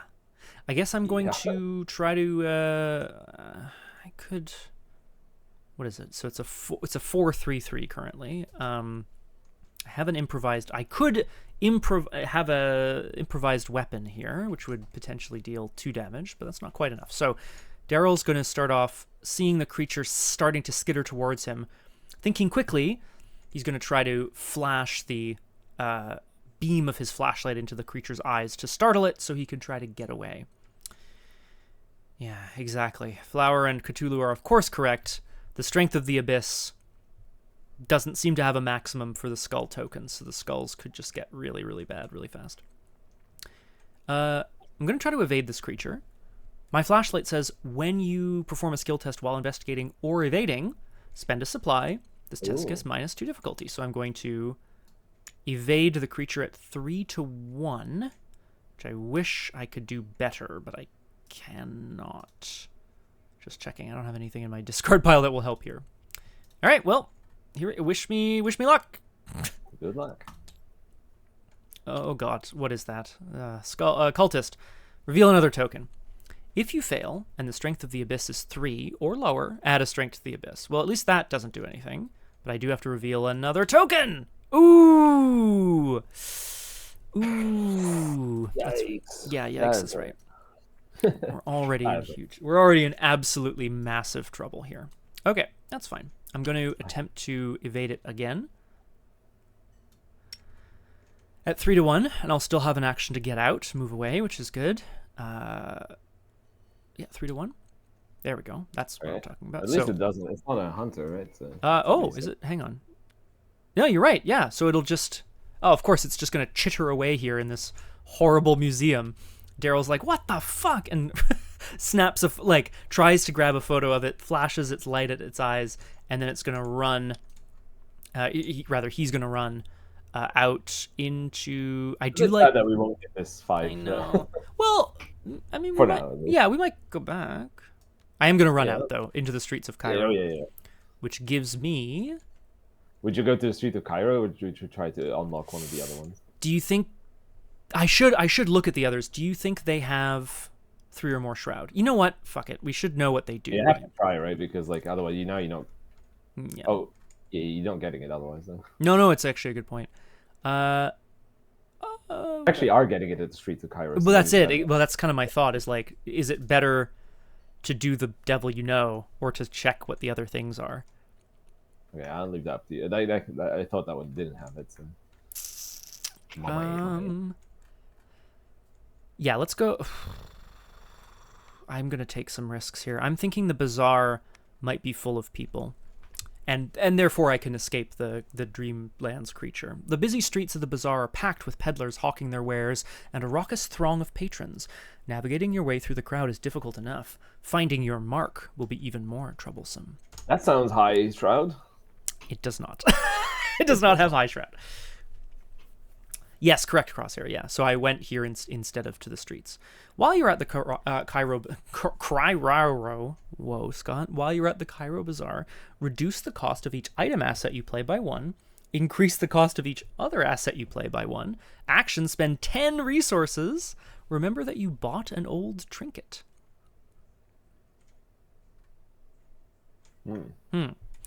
So Darrell does manage to get away from the creature and straight into the marketplace in Cairo. He's hoping to find Diana, but he does not know. Cairo Bazaar sounds like a burlesque troupe. Incredible. He's not quite sure where he's going to head here, but he's hoping to make it up to find Diana so they can stick together. Don't worry about the evidence on these things. If you need to destroy them or whatever, just obviously do so. I don't want to take more. I kind of want to punch this guy a lot. I'll try to punch him at least, but I think it's only 3 to. But if I get a symbol, what is the? It's -3, -4, -6 is there as well.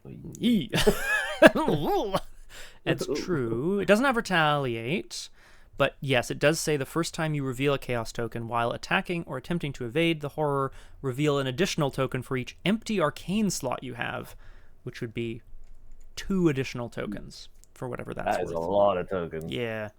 Some of which might be, like you said, +1, but is that, enough kind of thing? Still very risky to do that. I agree. I don't have... Where are you, Olive? We came here on the plane to get it. Well, she had to go to the market. I don't know. She's around. Look, she had to use the washroom, okay? And she's... Damn it, McBride. I think, okay, if it's the first time I roll 3, and this might actually be not a bad idea to add a defiance to this. Ooh, okay. So it's 4 to 2. I have to pull through. Yeah, because the first time you reveal a chaos token, reveal an additional token. Yep. Yeah, that was an auto. Well, yeah, that doesn't... Defiance can't cancel that. It's tragic. Yeah. I mean, this skull does get ignored, so would that count as Diana ignoring it? Okay. That is a good... I think so. You're ignoring the effect of the skull, and this says after a card you own ignores card effect or game Doesn't effect. say I have to succeed. No. It doesn't say. Yeah, I agree. Yeah, I think so. So hey, we'll take it. Because I really need that draw. Oh, Balls. good. No, that's good. It's just I don't have a great way to. Okay, this is. Oh, I also reveal the token, so I get another draw one card. Or gain 2 resource. But yeah, I think you would probably. I am currently at 9 resources. The only thing I can do with that many resources is go to the market and buy something. Buy an odd trinket. It's not a bad idea, but it's not really my. No. Currently, you're fighting for your life. I'm with you there. 3 to 2. And of course, you gain a willpower as well from Diana's ability, Yes. which is quite nice. They were almost at the maximum.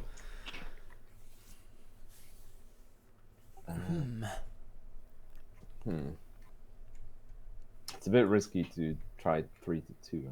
Yeah, especially because the first time you reveal a chaos token. Okay, it doesn't say the first time each turn or whatever. So yeah, this has to. I mean, I don't know if you need to get rid of Nadia instead, just because at least she's like. I mean, she's also. I don't want to take more horror. That's fair. I can take some damage. I'm fine with that. But like horror. All right. Well, I mean, I really wish I drew the weapon at some point, or any like some sort of cards that would allow me to do damage, which I have in my deck. I swear to you, they're somewhere in there. I mean, there's a 40 card deck, right? It's in there some. It's hiding. Hi, Erigwen. Good morning. Welcome to Doomed. Wonderful to have you with us. I am joined today by special guest star, Graspiloot. Hello. Hello. Do not have a cyclopean hammer. Yes. Although Scott was very angry with me for not taking. Oh, hey, whoa, I wouldn't say I was very angry. Just a little bit. All right. So I guess I'll just try to. That's right, Erigwen. It's Graspiloot McDaniels. Graspiloot McDaniels. Yeah, I'm from we writer. Love Graspiloot. All right. Well, let's try 3 to 2. Woo. Okay. Oh, Okay. oh. I can't complain about this. Not at all. You need to continue drawing, but that's still good. Oh, it's only the first time, right? Well, it doesn't say the first time each turn. The first time you reveal a chaos token while attacking or attempting to evade, you reveal. Okay, that is a wild way to say. I kind of assumed that was the first time in the turn. Fine. That's fine. That's fine. It should maybe it just means yeah. Oh, hey, whoa. Okay. It's -4. Math. But I get +1. On the Elder Sign and on the skull. It's a +2 from my Elder Sign, in fact. And ritual candles, because it's a symbol. Yeah. So I get +3 in total, and I go from 6 to. So 6 to -4. So it does add up to. Yeah, 6 to 6. So it does have 1 damage now on it, at least. It has 1 damage. I don't have my damage cards. I don't know. I love it. Do you want to use Diana's Elder Sign ability to choose a card beneath Diana Stanley and add it to your hand? Yes. Yes. Yes, I do. I do, yes. I mean, I could just get I've had worse back, or Ward of Protection as well. I mean, these are all very good. I've had worse would protect you from the hit in mythos in enemy. Defiance, you could potentially slap the horror and kill it. If I had a quarter, Erigwen, I mean, you'd have 2 quarters, but it's weird that it happened to me. I think I want to protect myself from that thing, so I'm gonna get. I've had worse back. I didn't know if I was meant to tell that since it's face down. But seems good. Oh, sorry. You drew a card. Okay. So Diana is in the midst of fighting for her life against this horrible ghost summoned by Nadia, but I mean it's working. It's working. Well, I'm gonna add another Defiance to the last hit. Yes. And I'm gonna try to get. I'm gonna try to kill this ectoplasmic horror. Come on, buddy.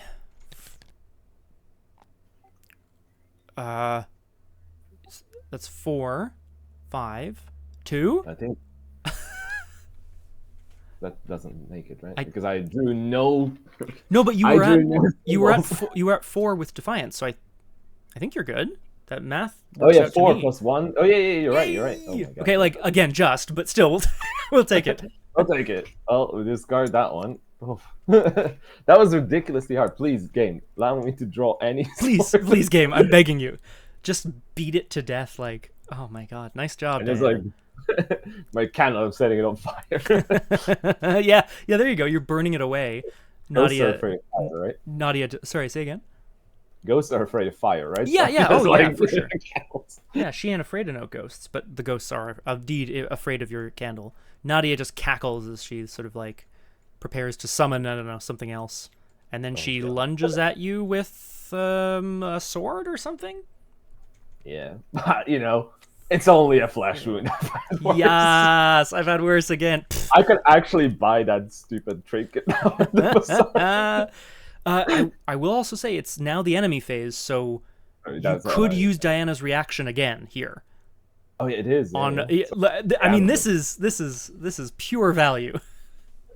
I am gonna do it as well. Yeah. So As you should. I think this is. Back to 5 phases. Hey! And then, of course, you can draw a card, gain a resource, and then we're going to upkeep, so we're going to do it again! And I am going to upkeep as well. Okay. Still not quite what I want. Is the Abyss 5? It is currently 4. Crosshair. Which is still scary. Okay, okay. We come around again. I am going to...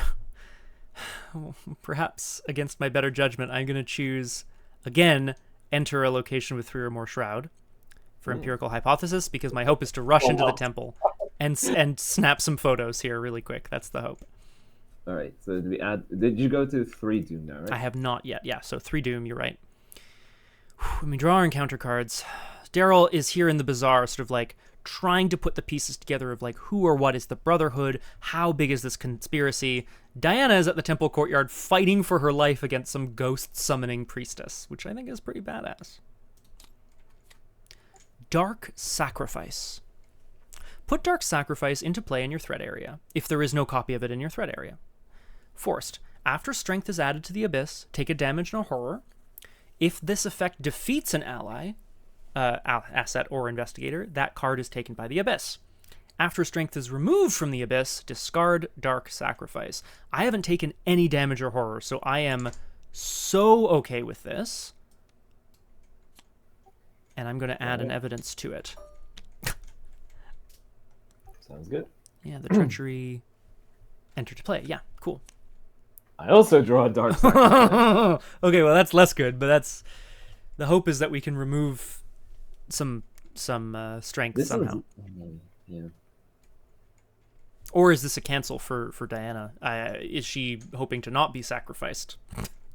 I think would it be this? It would be bad if there's more. No, if there's more. So if there's more in it, it just doesn't matter, right? Like, so I think this is not really a very bad. Yeah, after strength is added to the Abyss, take a damage and a horror. I think is like potentially if it keeps racking up, it'll keep hurting you forever, right? That card killed me at least twice. Goddamn, Cthulhu, that's rough. This one, okay, maybe I should. It feels like it could stack up pretty fast, but we don't know because I haven't seen that many Strength of the Abyss cards yet. I am. Wait, let me see. Diana's thinking about it. Oh, I ran. No, I can't. It just actually doesn't work like that. So oh, okay. All right. Then that's that. I suppose. Let's put that up there. As always, of course, let me know if the music is audible, chat, and so on and so forth. Oh, that's probably too loud now. Okay, it's back around. The Brotherhood appears to be sacrificing sleeping people, comatose people, to something. We don't know. Thanks, Flower. I will take that down a notch. Do you want to maybe before you come here, or you come here and you're gonna investigate? I guess if you have a turn left, you could summon another one of these jokers. Oh yeah, it's true. I presume there are 6 of them, and yours was summoned at the temple courtyard. So my assumption is that they're each going to summon at a different location. Oh, nice. That's my assumption. I mean, that would make sense. Yeah, I'd love to get a couple clues, but I don't have a way of doing that. Yeah, just come here and get those. Yeah. That's what I'm gonna do. And then evidence is good for me, so I'm not mad at it. I'm gonna move in. I'm gonna get an evidence with empirical hypothesis because I entered a location with Through Shroud. He's done it. He's finally done it, folks. He's got his He's like, my God, the Brotherhood. He looks up. Diana's currently struggling with someone who's screaming about the Brotherhood. He's like, I bet the Brotherhood has something to do with this. Wow. No wonder this guy's a journalist. He's so smart. Okay.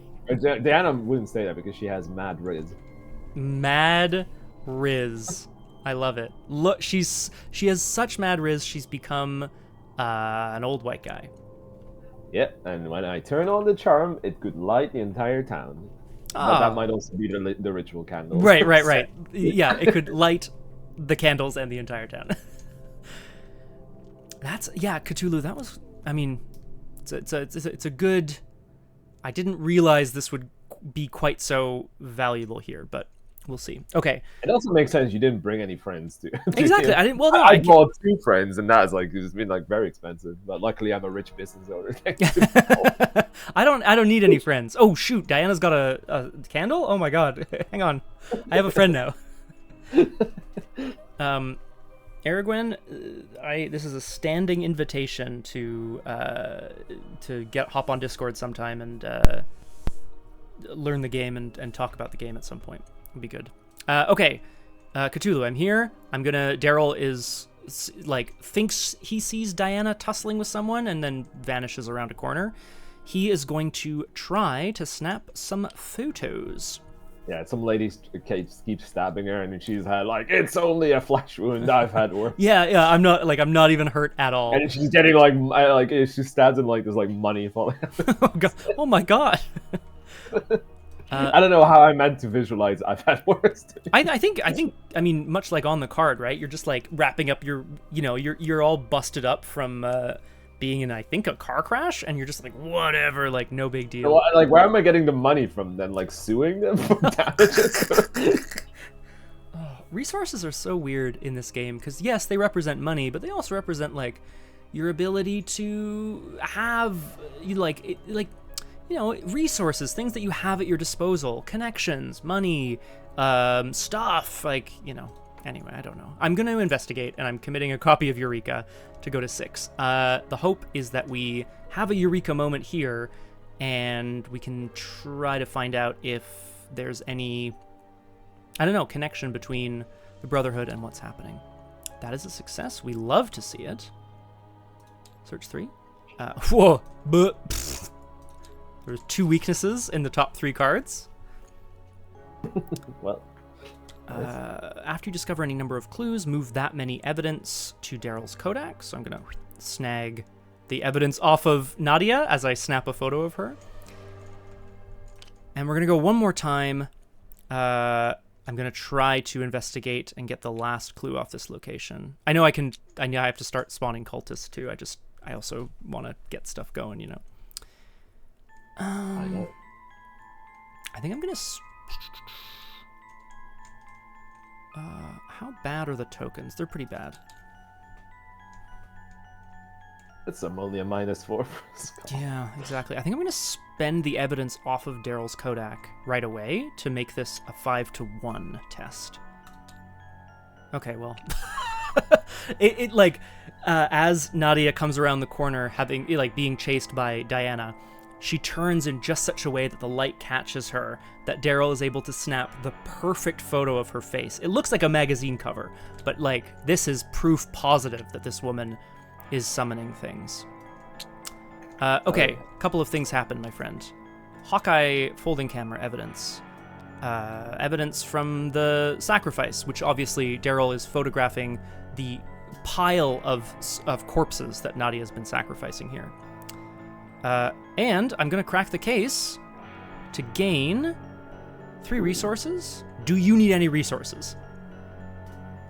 Yeah, I'm really struggling. Look, I'm just asking, man. I'm just. I think I'll take all 3 myself. I think that'll be. I think that's okay. Thank you. If you spend well, Cthulhu's right. If you do end up spending 10 resources, you might be in the hole again. But that's the. I guess that's just how it goes. Just how the cookie crumbles. It's how the cookie crumbles. Okay, Darrell, excellent work. I've cleared a location. I got some more evidence in terms of what the cult is doing, and I'm ready to start. Like next to the pile of bodies that Nadia has been sacrificing, there's like some perhaps a list, either a list of names or like a list of signatures that Darrell can start to compile in terms of names of people to investigate. And I will pass the turn. All right, so this is 7. I have 5. I can add 1, but I feel like I need to take 2 horror here for make it a safe test, which is a bit. Oof, if I don't make it, then oof. Woof. Yeah, it's gonna get tough for sure. I'm gonna add. It's a bit sad, but I don't want to die. I'm still holding out hope that I actually get my weapon. So I'm gonna add here. So I'm at 6 to 3. I think even you took. Did you take 2 horror? Yes. Oh yes, I see. Yes, right. You reduced the difficulty by 2 twice, so yeah, to 3. Yep. Diana. Cancel. Not right. No. A symbol is revealed. Yay. Yay. Yeah. That's Arkham, baby. Thank you, Flower. That's correct. Oh, that's not good. So we're she gonna attacks me, but that's fine because I deny that happens. Ooh! Ooh! Coming in hot. Yeah. An encounter card would cause you to take. Wait. Counter card or enemy attack, and she attacks me. Oh, if you fail, she attacks you. Yes, of course. Yes, of course. Yeah. Sorry. Yes, I understand what's happening. Okay. So that flips that. I'm gonna go now to 6. Oh, Whoa. whoop, whoop. And did you draw a card and gain a resource? Not yet.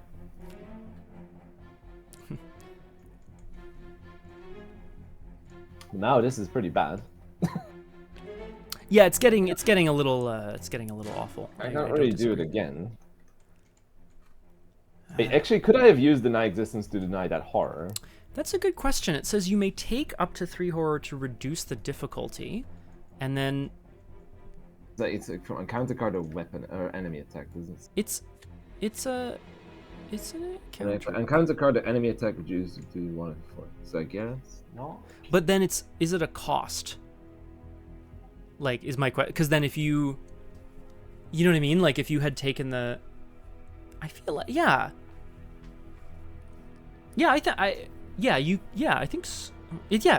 agree. Yes, I think you could have. Okay, I think it wouldn't be okay if I rather did it for that because I wanted to spend it and rather take 2 damage. Cthulhu does point out, and actually this is a good shout, is that the wording on it is that it is not dealt to you by an encounter card. You take it, you choose to take it yourself, so that it reduces the difficulty. Oh boy. That's fine. And I'm 6 faces. I could take 1 more horror and just like try for the best. Hope for the best. Yeah, which would be 6 to 5, right? Yeah, I mean, we're kind of worried because like there's like 3 skulls that are currently -4. Woof. Yeah, they're really rough. I agree, Crosshair. We should be counting the number of tentacles we've had. Although Diana did get that sweet elder sign. I did get an elder sign. That is true. Hey.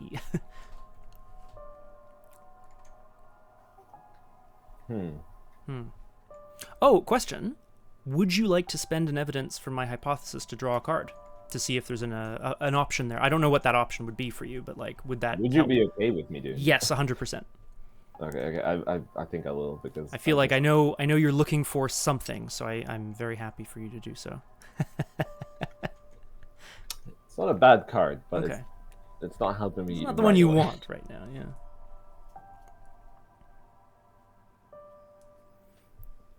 Why do I have to just take 2 more horror. Oh, It's like it's getting a bit dangerous then. Yeah, you're not wrong. I don't know. Yeah. Can't really do anything else either. So. Yeah, short of fighting her, I guess, or evading her or something, right? But you're right. Yeah, it's the. I mean, that's what we want to do is try to clear her to gather. Yeah, I evidence. have to spend 2 more horror. I think. All right. It's really rough. I salute you, Diana. She's gonna die here. Okay, please. Don't die. Hey! Okay. All right. Well, she is parlay. Come on. Okay, now it's actually started. She's like, okay, I've hurt you enough. I've actually hurt you this time. I'm going crazy here.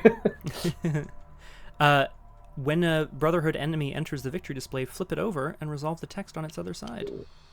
That's hopefully not bad. I hope so too. Ooh. Oh, we can be dead. Oh, but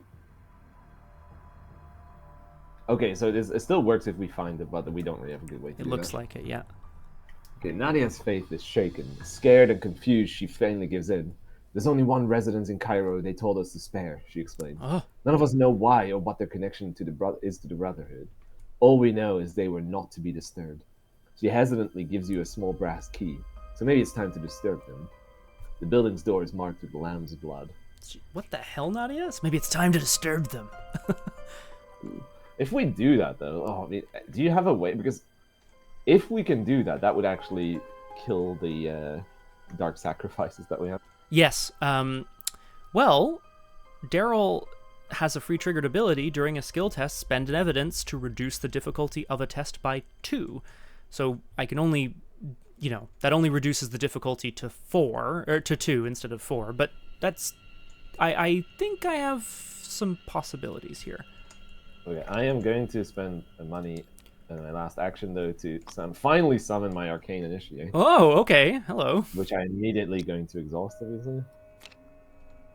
Now here's a real question. Is Nadia Namir now your initiate, now that she's come over to our side? Oh. Is it her? You know what I mean? Like, I kind of like that. I mean, she kind of looked... I mean, I can see it. I can see it. It's like... And she has a doom on her because she's obviously, like, already done shit to help the cultists. Yeah, follow me if you want to redeem yourself. Follow me if you want to be redeemed. I am a redeemed cultist, so it is possible. Hey, Nadia, trust me on this one. Help me search my spellbook. Help me search my spellbook. Okay, so that will there's I'll for folks who are in the chat here, I'll just mention as well the priestess's evidence, as it says. There was one door that they marked with lamb's blood to not be disturbed by their cult activities. So after an investigator finds a door marked with blood, we read the following, which is, of course, what we saw on Streets of Cairo. There's a test there to take. So hopefully we can do that, because that will also, of course, as Graspiloot mentions, get rid of our dark sacrifice, which is definitely something we want to get rid of. We do. Okay. Okay. That's the rough one. Yeah, no enemies. All right, could do that. Where does it live then? Because it says, after a Brotherhood enemy enters the victory display, flip it over and resolve the text. Yeah, but it does. Yeah, I think if you succeed, which we did. Yeah, it's been added to the victory display. I think maybe. Yeah, it has victory. You may take. I parlayed with her. You may take up to 3 horror. It has 2 horror. If you succeed, add Nadia and Ymir to the victory display. If you fail, Nadia and Ymir attacks you. Yeah. Yeah, the bottom part isn't active right now. Yeah, this part is not active yet. This feels cool. I don't think you don't necessarily have to, from what I think. No, it doesn't. Yeah, the victory is. I mean, it's below the line, but it's like on the card, so I feel like it makes sense. We're gonna move to upkeep, I think. Hey. Hey ho. Oh man, come on. Actually, this is now quite useful. This is now getting quite useful. This is horrible. Oh no! Oh no, Diana!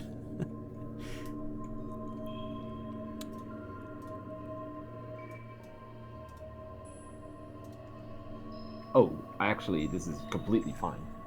Oh, okay. Because I have a terrible secret. Oh, so no. Either discard it or take 5 horror. But Of I course don't you have the deny existence. oh no, it's not an encounter card. So, oh my god, I hate this. Oh. Deny existence is actually a pain in my ass. Oh my god, I think that's ter- just gonna be fine. Terrible secret. Look at Diana here, just like looking in on someone using. Well, I have to get rid of everything then. Yeah, I think it's still. I mean, it's an. Yeah. Ah, okay. Oh Well, god, okay. I feel like I read this somewhere. You see what Cthulhu's posted, eh? I feel like I read that somewhere. Is that it? Because the terrible secret says for each card, as opposed to like all at once kind of thing. So you could, I think you can still deny 1 point of horror. I don't know if that's worth it, but you still have to choose for each card beneath her, which is pretty tough. Yeah, I think I'll just better get rid of everything. Oh god, bye. Yeah, I mean, I mean, I don't think it's worth to spend it on 1 horror. And Well, like, no, I yeah, agree with that. it would be I'm wondering about the two. You could put 2 horror on the Arcane Initiate as well. What I'm gonna do is I'm gonna keep 1, 'Kay. and then use deny existence on that, Nice. and then trigger that. Okay, well, that's nice. At least, okay, it goes the upkeep. Then obviously next we will go back. Yes, okay, yeah, great. What a terrible secret. Why can't I just draw that in the very beginning? Of course, right? Presumably Diana, like, seeing the pile of bodies that Darrell has found here in the temple, has triggered some sort of horrible memory for her. Okay, finally. Jesus, I can finally do something. Well, let's see if it's let's see if it ends up being useful.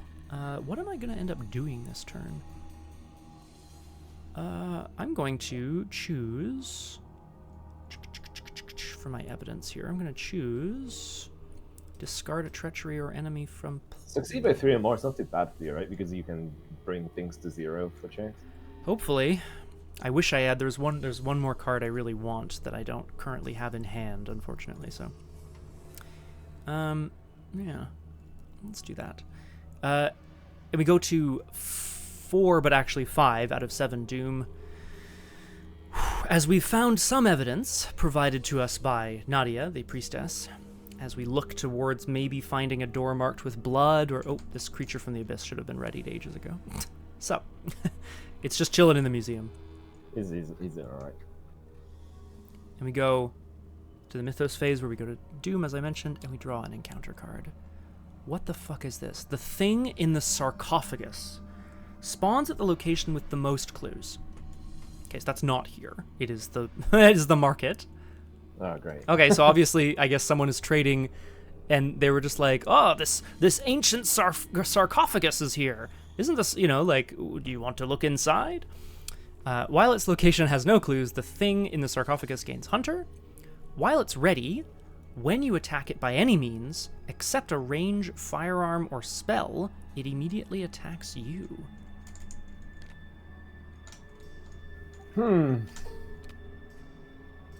Let's see if I can take a photo of it at some point. But currently it doesn't hunt. There's a horrible monster in the Cairo Bazaar, but it is just waiting for someone to uncover it. Alright, I'll draw an encounter. Test. Of course, now I get that. Terror under the pyramids! Choose and discard. So Terror Under the Pyramid says, test willpower 3 for each point you fail by. Choose and discard a card from your hand, because there's something under the pyramids. And for each card you cannot discard, take a horror. So it is akin to a Rotting Remains, in a way. Yeah, I currently can't really...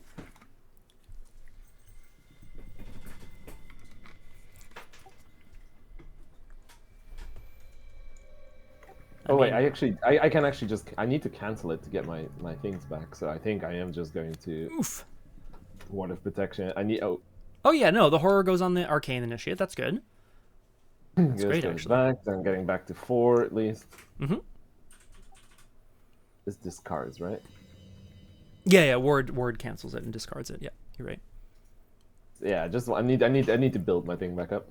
Totally. And then you can draw a card and gain a resource if you so choose. I realize with all the weaknesses in our deck, maybe that's a little tricky, but, you know.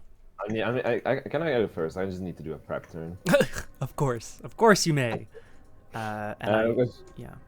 So, I'm gonna first start by exhausting the Arcane Initiate. We need to get Nadia on her way. Yes, sorry, Cthulhu, you're absolutely correct. Yeah, the reaction is the whole effect. Yeah, not part. Arcane Horrors, Crosshair. Yikes. First thing we do is we spend the money to prepare for the worst. Okay, we are prepared. We are hopefully prepared for the worst is the hope. Okay, we like that.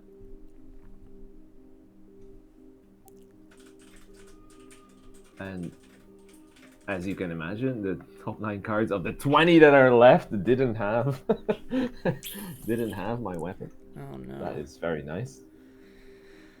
So that's fun. Love to see that. Yeah, love to see it, but hopefully it's now been shuffled on top. Yeah, hopefully. So that was my first action. And we Hey, a weapon! Oh yeah. Oh hell yeah. More horror mitigation. Olive! Olive McBride is finally done shopping and going to the bathroom. Finally done shopping. Every spell, sometimes literally. And she's like, who's this? It's like, it's Nadia.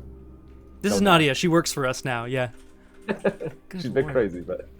Olive McBride has quite a storied history here on Doomed. I feel like we did a whole mission for her that didn't end up working out because there was like blood magic. She accompanied a couple of people on their journey, and now she's here in Egypt with Diana. We love it. We love a sorceress. We do. A witch, in fact. So, just so I'm clear then, now Olive McBride allows you to potentially reveal extra chaos tokens and resolve some of them and cancel the rest. So potentially you can like avoid the worst outcomes. And then the Brand of Cthulhu is a spell that allows you to fight and spend charges off of it to deal damage. Yeah, cool. So one question I had, so because here Diana says like, so ignores the game effect, so in theory, Olive McBride allows you to ignore. Mm-hmm. Does that count? Yeah, if you do, though, you have to place her under Diana in order to gain the thing. Yeah. It's okay, to draw one card and gain resource, I need to do the whole... Yeah, exactly, yeah. There was this interesting... I mean, you may have come across this in your research on Diana. There was an interesting question about Sacred Covenant, which is a permanent, so you can't get rid of it. And people were like, oh, but Sacred Covenant says ignore. So can I just use Diana infinitely with Sacred Covenant because it can't go under her, but I try to put it under her, and like, and I can't remember where they came out on that ruling, but it was. This I imagine the ruling is like no. No, like come on, it doesn't feel like you should be able to do that if you can't fulfill the effect. Yeah, that's my assumption. No, come on. But then, oh, interesting. Okay. Oh, all right. Okay, well. Diana's got her friends here going, which is great. We hope that Nadia is going to be on her way. She wants us to find a door marked with blood. Darrell wants to maybe get a couple enemies out as well. Yeah, I don't know if you... I really don't have a way of getting this test. I don't know if you have, because that would like get rid of our dark. Yeah, it really would. I unfortunately not.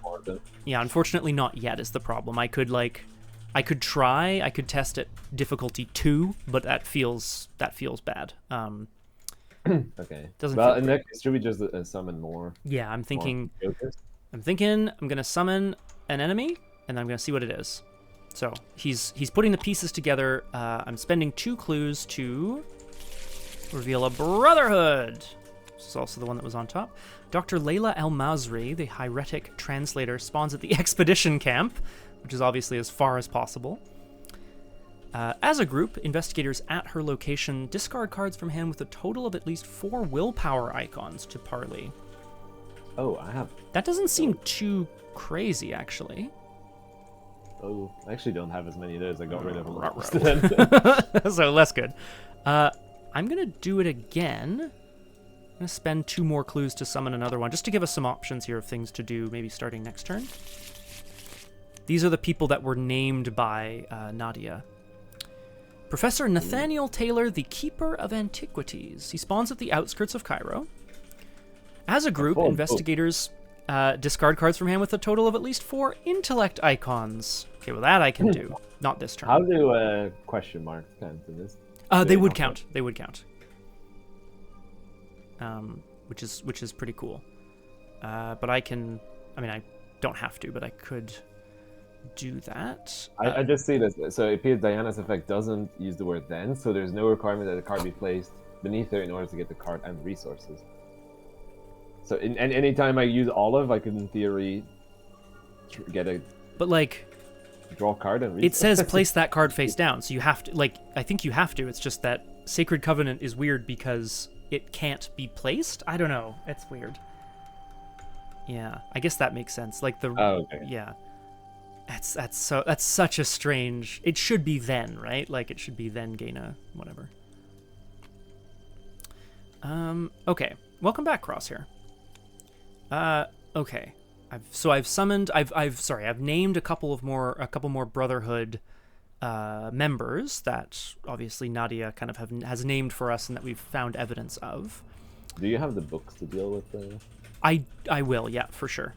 So I feel pretty good about that. I'm going to last action. I'm trying to think of what the best thing is to do, because if I draw the ability to reduce my difficulty on Streets of Cairo, I can maybe just get that done, which feels good. So I'm gonna move. Oh yeah, you do have. You can spend the. Yeah. Oh. I can only spend 1 per test, which is tough. Because it only brings it down to difficulty 2.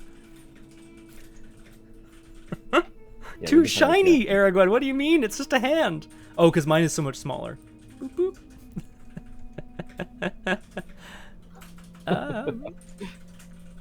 The creepiest thing in the game is the slappy. Yeah, that's usually how people refer to my hands.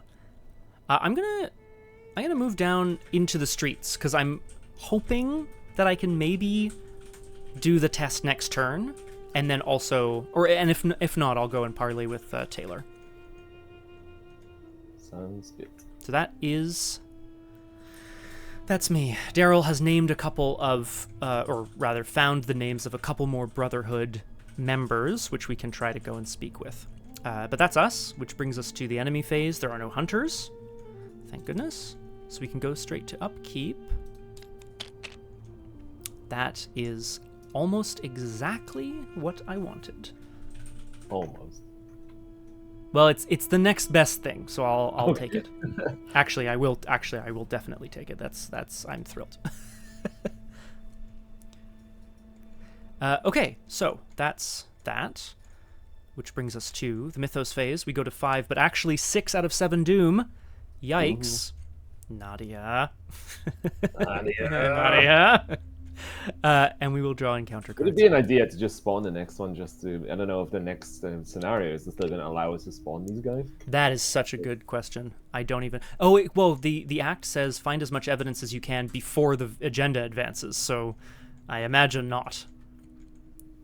You succeed by 3. Yeah, so you might want to use your last 2 to like spawn one more. Yeah, potentially, eh? I'm going to try to at least... do the thing on streets this turn, though. I'm gonna I'm gonna draw Sandstorm. And then have a ward of protection this time. Right? Is what it is. Test agility at 3. So obviously the sand blown on the black wind returns. Darrell is trying to take cover. I'm testing agility 3. If you fail, take 2 damage, which is fine. I don't mind. Actually, I don't even really mind losing the flashlight. I don't want to, but I could. Anyway, let's just test first. Ooh, draw another token? Yeah, okay. Big fail. That is not great. It is not great, but I don't think we have to add any more. Oh yeah, it's not 3 or lower. Okay. So I'm just going to take 2 damage. This token is actually so good for me because like it just gives me a free +1. Yeah, honestly, and it's rolling. Yeah, that's pretty good. So the sandstorm obviously kind of injures Darrell, but he's trying to find cover. Whoa. While you are in an otherworld location, Eclipse gains peril. Test 3 phase. If you fail, you must either take 2 horror or choose an ally asset as the occasion to be defeated and taken by the abyss. Uh-oh.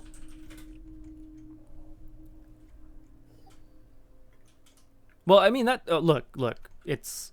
So you either take the 2 horror, or the ally is defeated and taken by the abyss. Yeah. Currently, I'm sitting on 4 phase. I think I'll just roll for it. Do I... I kind of don't want to... I want to use all of McBride here. I guess the other question is, what are you planning on doing this turn? No enemies currently that need fighting. I mean, there are enemies that could use fighting. I'm kind of tempted to go to the thing in the sarcophagus.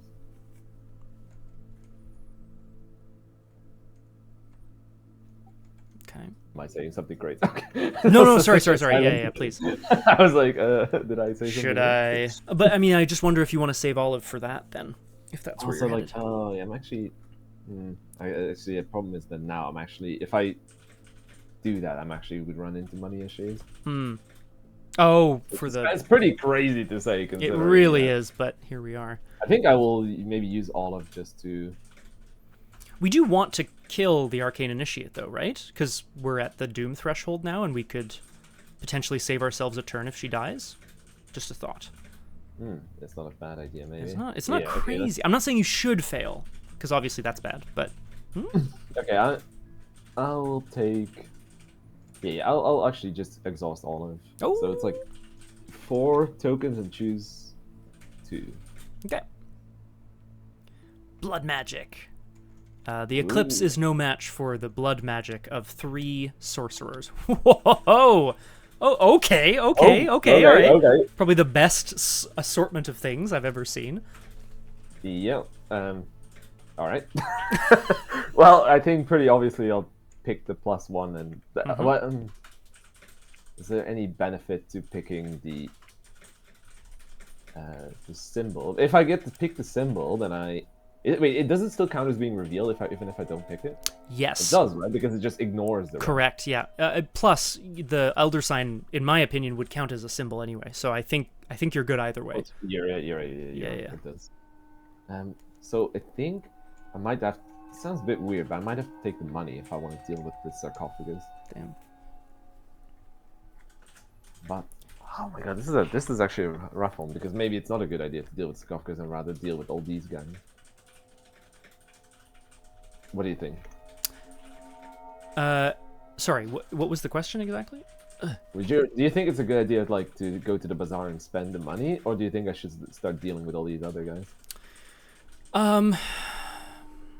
That's a good question. The objective is to find as many evidences as you can and add them to the victory display. I think we can probably safely assume each of these cultists is an evidence. But each of them probably also have a little thing on the back that says, you know, oh, do this extra thing, right? One of them might be spend the 10 resources and buy an odd trinket. Yeah, probably. The bigger question for me is, do we have 1 turn left on the agenda or 2? Like, that's my question. Because, like, just because of the way the Doom is stacked right now, it's a little rough. What I could do is if I engage the thing in the sarcophagus, then I can just let them kill off. That's very true. Actually, that is fab. Great shout. So in that case, yeah, I would say go and let's do it, and hopefully the odd trinket ends up meaning oh god, I hope it ends up meaning something. I still want to the Ward of Protection all of a sudden, because of the horror, is all of a sudden becomes a lot less good. But it's still, I think it's still good, especially now with all of McBride. I think it's okay. It's like, the good thing about Ward of Protection is how broad it is, I think. Like, compared to every other thing, it has, like... It's not direct horror either, which is good, right? Like, well, I mean, of course, which is great. So I'll do that. So +2, and choose it, and then +1, obviously. And I exhaust the jewel, which I take 2 resources for, even though I'm at 11. You're about to go quite low here. Okay. Yeah, That's I pretty think good. that's it, right? There's not. Do I ignore any? No, I didn't. So I do not trigger anything else. Suffice it to say, the eclipse has been, the blood magic is very powerful and prevents the eclipse from doing anything, As as which is happened. pretty sweet. All right, so I think that's that.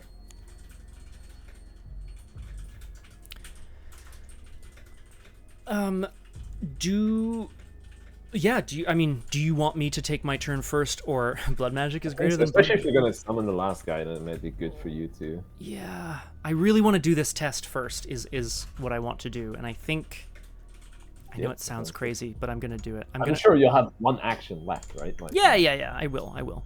So I'm gonna be a true survivor. That's the first thing I'm gonna do. It only costs me one because I'm on my own. True survivor, which the art on this I think is a secretary roasting an animal over an open fire, which is pretty wild. yeah, that's. I'm returning 3 innate skills to my hand. 1, 2, and 3. Which we like. And now that I've done this, the rat kebab, a classic. Now that I've done this, I'm going to test. If there are no. Oh, I'm sorry yeah. No. I completely forgot to do this. Whoa. I wanted to play something after I had done the eclipse. Oh yeah, of course. If it's as long as it's fast. And that's why I wanted to trigger the thing. And I'm really, I don't know if that's Fool like me that. once, Eclipse. What does fool me once do? Fool me once. Oh, sun and moon, I'm gonna get you. So the next time Eclipse would trigger, it would cancelled. Oh, amazing. Here, let me. I'll pull it back for you. So it sits there and chills until someone draws another eclipse, and then we basically just knock it out. So I got him. You cannot fool me again, Eclipse. The blood magic has successfully kept the eclipse away, not once, but in fact twice, which is pretty wild. Yeah. So sorry about. I completely forgot. No. That's I hadn't taken a turn yet, or I guess I took an action, but it's probably fine. The next thing I'm going to do then is test agility 4 to find the door marked with blood. The way I'm going to do that is by committing gumption, which reduces the difficulty by 2, and then I'm going to spend an evidence off of Darrell's Kodak, so it's now a difficulty 0 test. Just don't roll now if it fails now. Yeah. If it happens now, that's my fault. No, that's fair. That is fair. Do I want to also then just load it up with stuff, or is that might be asking for trouble? Succeed by 3 or more. Let's do it. Fuck it. Yeah, 3. So I'm testing 3 to 0. That's still okay. It's a minus whatever, but I still succeed. -4. But what an excessive card, especially there's 3 of those. Oof. So, success. We have found a door marked with blood. After an investigator has found a door marked with blood, read the following. Using the key Nadia gave you, Darrell, for some reason, you enter the marked residence. To your surprise and relief, because Darrell's not ready for a fight, there is nobody inside, only the faint stench of rot and aged leather. The basement of the residence is littered with old books, records kept by the Brotherhood and its many agents. Oh shit, snapping photos. They will take some time to peruse, but a lead is a lead. Remove 1 strength from the abyss. Group limit once per game. Pow. Alright, so we remove strength from this, and both of us get rid of our dark sacrifice. Correct, which we're very happy about. And then I have 1 action left, and I agree with you. I think the best thing to do, because my hope would be next turn I would move and deal with Nathaniel, but I think last action I'm gonna summon. Oh, Flower, I didn't discover any clues at my location. Kodak. Scream Kodak. My last action, I'm going to spend my last 2 clues, which is obviously now that he's entered this house with Brotherhood records, he's found another name on the list. Nasser. The Brotherhood operative spawns at the streets of Cairo. Retaliate. When Nasser attacks, either add a strength to the abyss Or Nasser deals +1 damage and +1 horror, +2 damage and +2 horror instead if it is the enemy phase, which it will be very shortly. Oh, and he's with you. Yeah, so I guess this is Darrell is investigating and then all of a sudden found what he was looking for. I'll put an evidence on him. And a rustling behind him as he turns, and he can hear someone entering stealthily the building upstairs. Ooh. That is not great.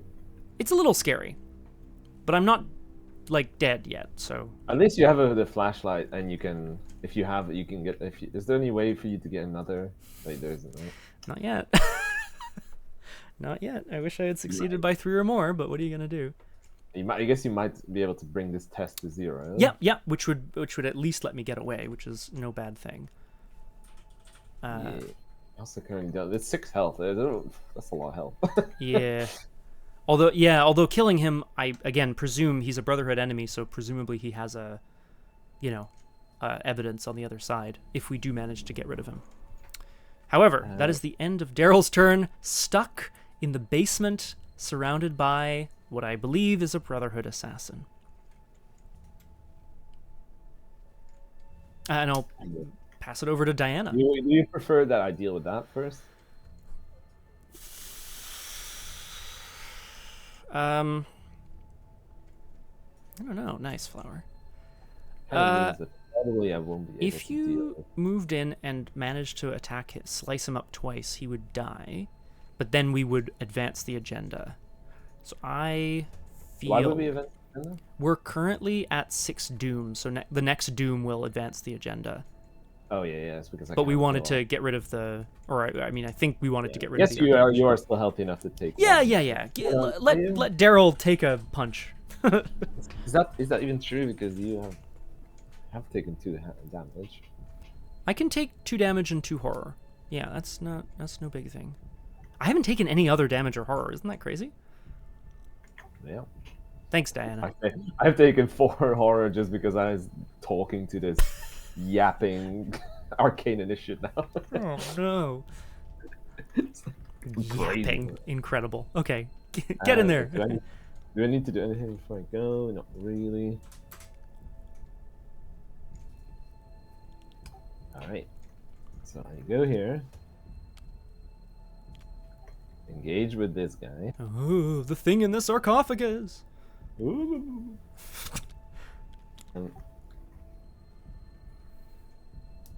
So, oh wait, actually before that, This is a free trigger. Yeah, it doesn't provoke any attacks of opportunity or anything. Do that before she dies.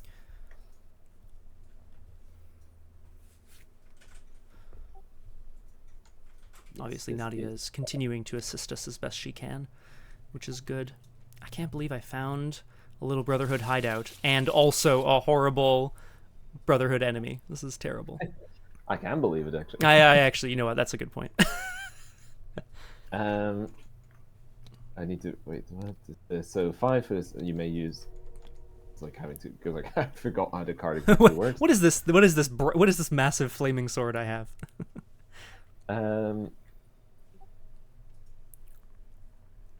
Just if there's anything I can.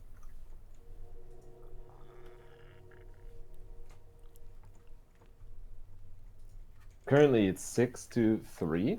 Am I right in that? You would be using willpower, or you can use willpower, and you get +2. So yeah, 6 to 3 is the current fight. Okay. Not bad. Then let's try that. Go, Diana. -1. Okay, so 3 charges on that, I think. Oof. Yeah, you can spend 1, 2, or 3 charges and deal that much damage.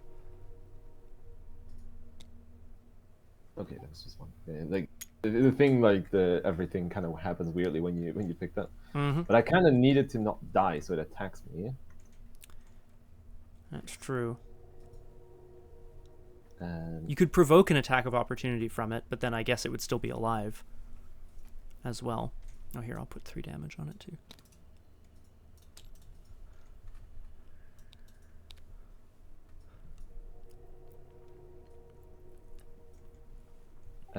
because does the agenda advance at the what is it exactly? So we would place a doom and then we check the threshold. So it's the agenda advances after doom is placed, but before we draw encounter cards. Okay. Or rather, that's when we check to see if it's satisfied. How much the attacking damage is 1, right? All this blood magic, man. It's pretty sweet. Yeah, what? It'd be a bit of a waste to. Aragorn, yes, I can imagine that. I'll have this, please. Fabulous. Incredible. Sorry to interrupt, please. No, that's fine. I kind of don't really have anything to do for the last turn, man. I mean, you could buy the trinket. I don't know if we don't know if that's good or not. Is the problem, right? Yeah, but that like triggers the. Doesn't that trigger the? Oh, it would trigger an attack of opportunity. Yes, that's true. Oh, but you want to. I think it's fine. It's fine. Right. I see what you're saying. Take the attack of opportunity. Ouch. Bye, Nadia. Sorry, Nadia. Bye. I spent 10 on the resource. Then that was my last action, so I'm gonna have to pack up one attack. It is indeed the enemy phase, which is not so good. No, yeah. No, yeah. Oh, Mistrich, welcome back. What kind of minis did you buy that were so expensive? We're still here in Egypt trying to uncover various Brotherhood cultists and their plans. A man appears in the doorway as Darrell is trying to climb out the window and rushes at him with a couple of scimitars. It is the enemy phase, so I take 2 damage and 2 horror. Oof.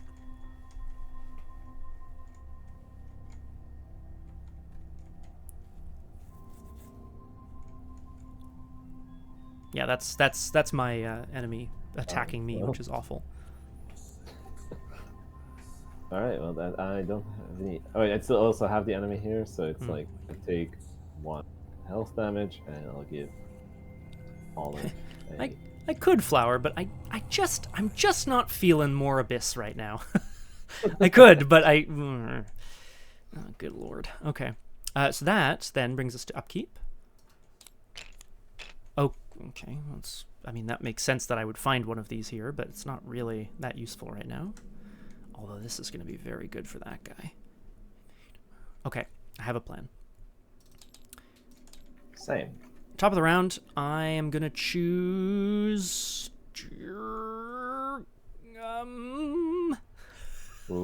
Succeed by... No, I'm never going to succeed by 3 or more. No. Enter a 3 or more shroud location. What about like discarding an enemy? That still counts as killing an enemy, right? Yeah, if it's what does it say? Yeah, maybe what does it I don't say know here exactly. You discard a treachery or enemy from play. Yeah, but I'm not Oh, yes, of course, yes, because my plan is to deal with Taylor.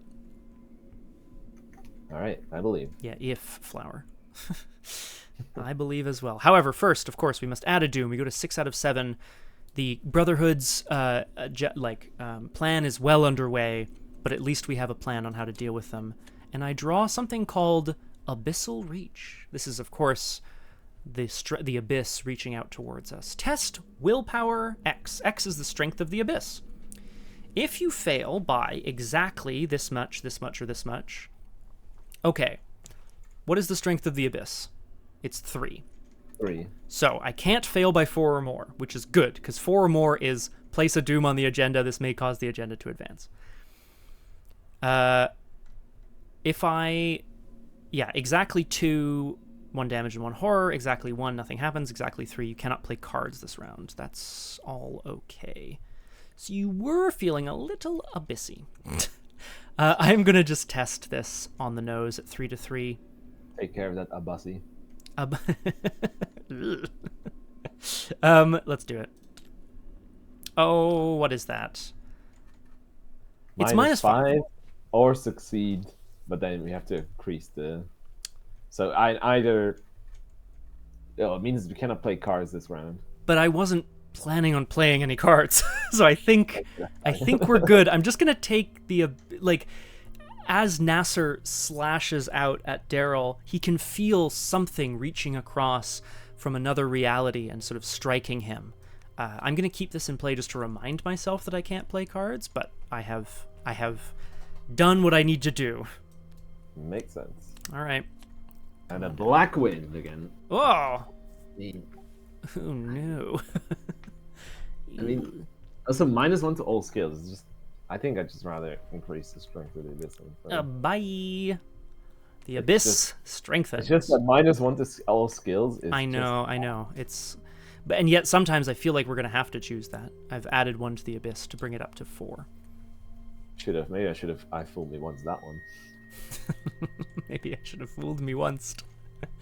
Well, I mean, at least you have it on something, right? I'm sure there's another eclipse. And also, I mean, is it a good idea? Do you think it's better for me to cancel it? No, right? I think that seems. Ooh, I mean, honestly, like the abyss is making the skulls worse, although that's less important for you. It's not good. I don't think it's good. So yeah, I'm just thinking, it's also a victory point. Yeah, I feel like canceling a victory point just feels bad. It does, and the hope is that I mean, how much victory do we really need here? That's a good question. Speak for yourself. No, I wouldn't. All the XP I can get. I wouldn't be mad at it. That's for sure. Yeah, I definitely want to deny existence that will actually heal. That will actually heal me horror. I can't complain. Oh, that would be super good. Yeah, let's go. Graspiloot, I know we still have a bit of time left. I'm imagining we're going to advance the agenda and see what the next setup looks like and so on. I need to use the washroom before we continue, if that's all right with you. Yes. I will. Yeah. Go to the bathroom as well. Then. Yes. Okay, so everybody, we're taking a quick break, and we're going to come back with a bit more Doomed. We're not going to get through this first scenario today, most likely, but we're going to come back and see how many brotherhoods we can deal with next time, or rather, in a few minutes on Doomed. See you in a sec. What the heck? Are we out of music again? Oh no, it's just very quiet. Again? Hello everybody! Welcome back to Doomed. Wonderful to have you with us. Not so solo playthroughs through Arkham Horror, the card game with a focus on roleplay and storytelling. Today, I am joined by a special guest star, Graspiloot. Hello. Hello. It is me. It is I, Graspiloot. So how are we feeling so far? I'm missing 1 money for the combo. Oh no, a combo! Aw, oh, jeez. Anything you can cancel? I actually was planning to help you, if you can believe that. I actually can believe that. But it's very kind. Be huge. Well, okay. So speaking of, right. So we're at 6 Doom out of 7. Darrell and Diana have managed to uncover some evidence related to the Brotherhood at the temple courtyard. They fought and kind of managed Nadia, the priestess of the beast. They then found a door marked with blood, where Darrell went, but unfortunately, they found more evidence, but unfortunately, a Brotherhood operative was watching the space, so he's now under threat. Diana went to go buy an odd trinket, and is currently managing a horrible enemy. Unfortunately, I don't have any way to give you money, unfortunately. I think, though, it is probably for the best that I think, because it would depend, I think, as well. Because there might be a chance, if everything goes well, there's a chance I can take Nasser off you. Ooh! I mean, that would be great. So if you have a thought on going first, that would be really cool for me. The only thing is I need to succeed this, but I can't spend any money on that, and that is not great. Yeah. Mistrich, obviously, I'm going to come to the, I'm going to say big ups on Arkham Horror, the card game. If you want information about this mod, reach out to me, DM me.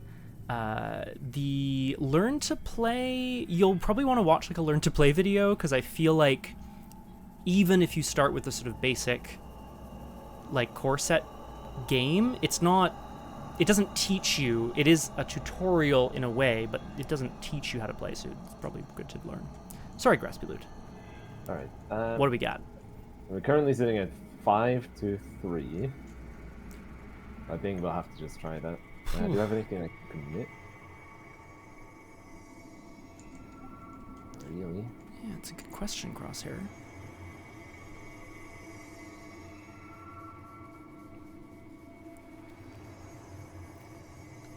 I think Crosshair, if you move to the resolution, I presume everything on the... Actually, that's a good question. I don't know if it stops, like, existing or not. Because, like, let's say the resolution said add a strength to the abyss. Because then that could defeat you. But you've already moved past the part where you're in play. So I don't know. Right, I'm gonna... Oh, yes. Please. Ooh. Not great. No, not ideal. Yeah. So that's the everything going well situation. That is, yeah, that didn't happen. Right. No, I can't really take it off of you is the problem. No, I was hoping to, well, planning to try to evade the guy anyway, so, you know.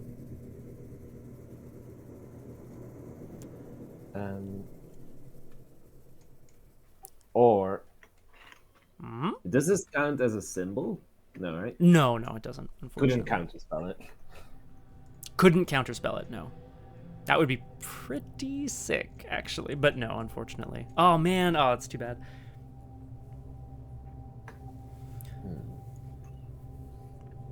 Might just have to do it, because I can't really evade it either. 3-2 there. 3-2 is a little rough, yeah. And thankfully, the brand doesn't like run out of energy if you don't attack someone. Yeah, so that's what's really good about it. Yeah, is that it doesn't actually spend any charges unless you win. I agree. I can't afford to use olive here because that like kind of defeats the whole purpose of what I was gonna do. Although now that you're, I was gonna say now that that's changed, does that like? Do you know what I mean? I think I have to counterspell. Okay. At least it means I get 2 resources.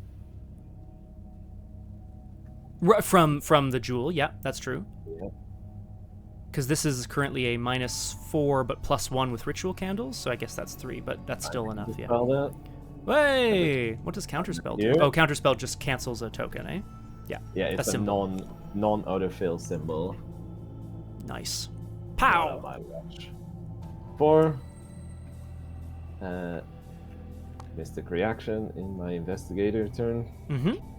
So I can't just come to your location and engage the enemy, right? No, you would need an extra action. Unless you can, unless you can move fast or something, right? Did you draw a card, gain a resource as well? That would be my other thought. And I will discard this guy. Okay.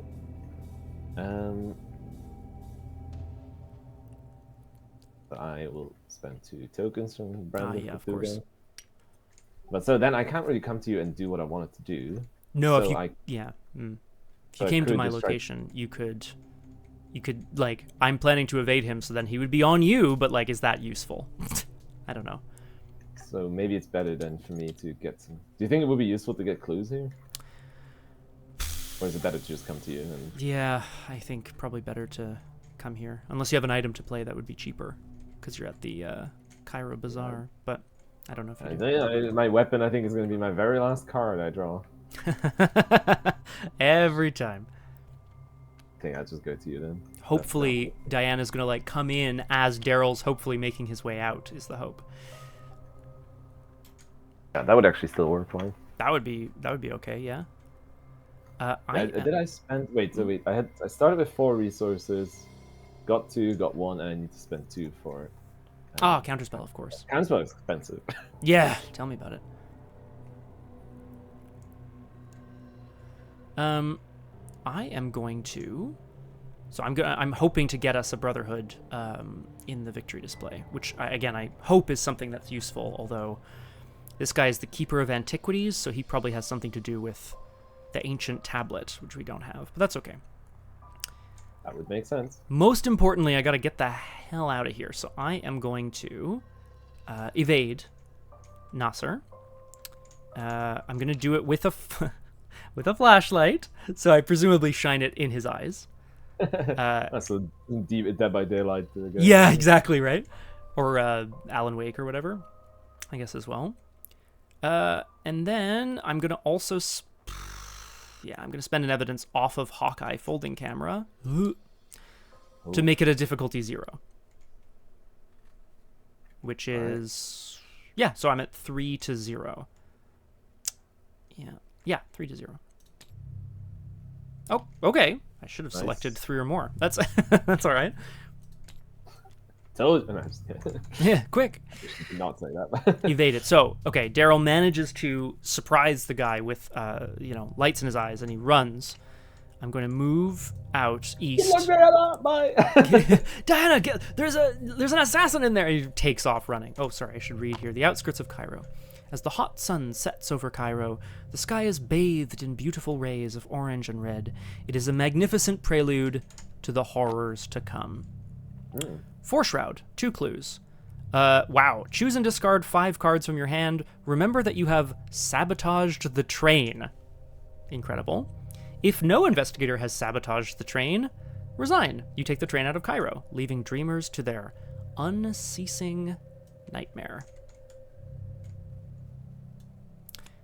And for my last action, as a group, investigators... So, Darrell has the information he needs to realize that somewhere in a home to the east of the outskirts of Cairo is Professor Taylor, who perhaps works at the museum, perhaps not, but he is involved in the Brotherhood.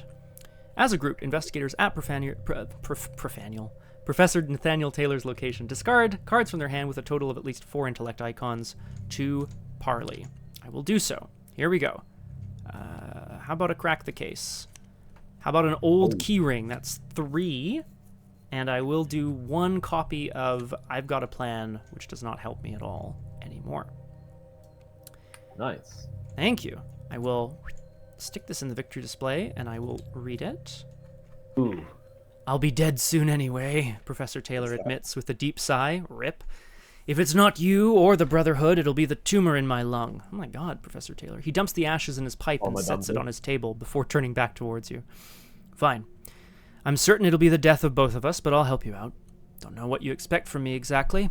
I suppose if you found one of the Brotherhood's artifacts, I could study it for you. So after an investigation... So I guess there was a handoff as well between... Yeah, so like she's coming here, it's like, take care of Anna. It's like, here, take this. She throws the trinket at Darrell. You're the smart guy. Do something with this. And then like takes out her knife or whatever, and she's like, oh, let's go.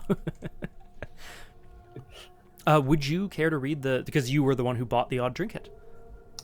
After an investigator has bought... well, that's already obviously... Right.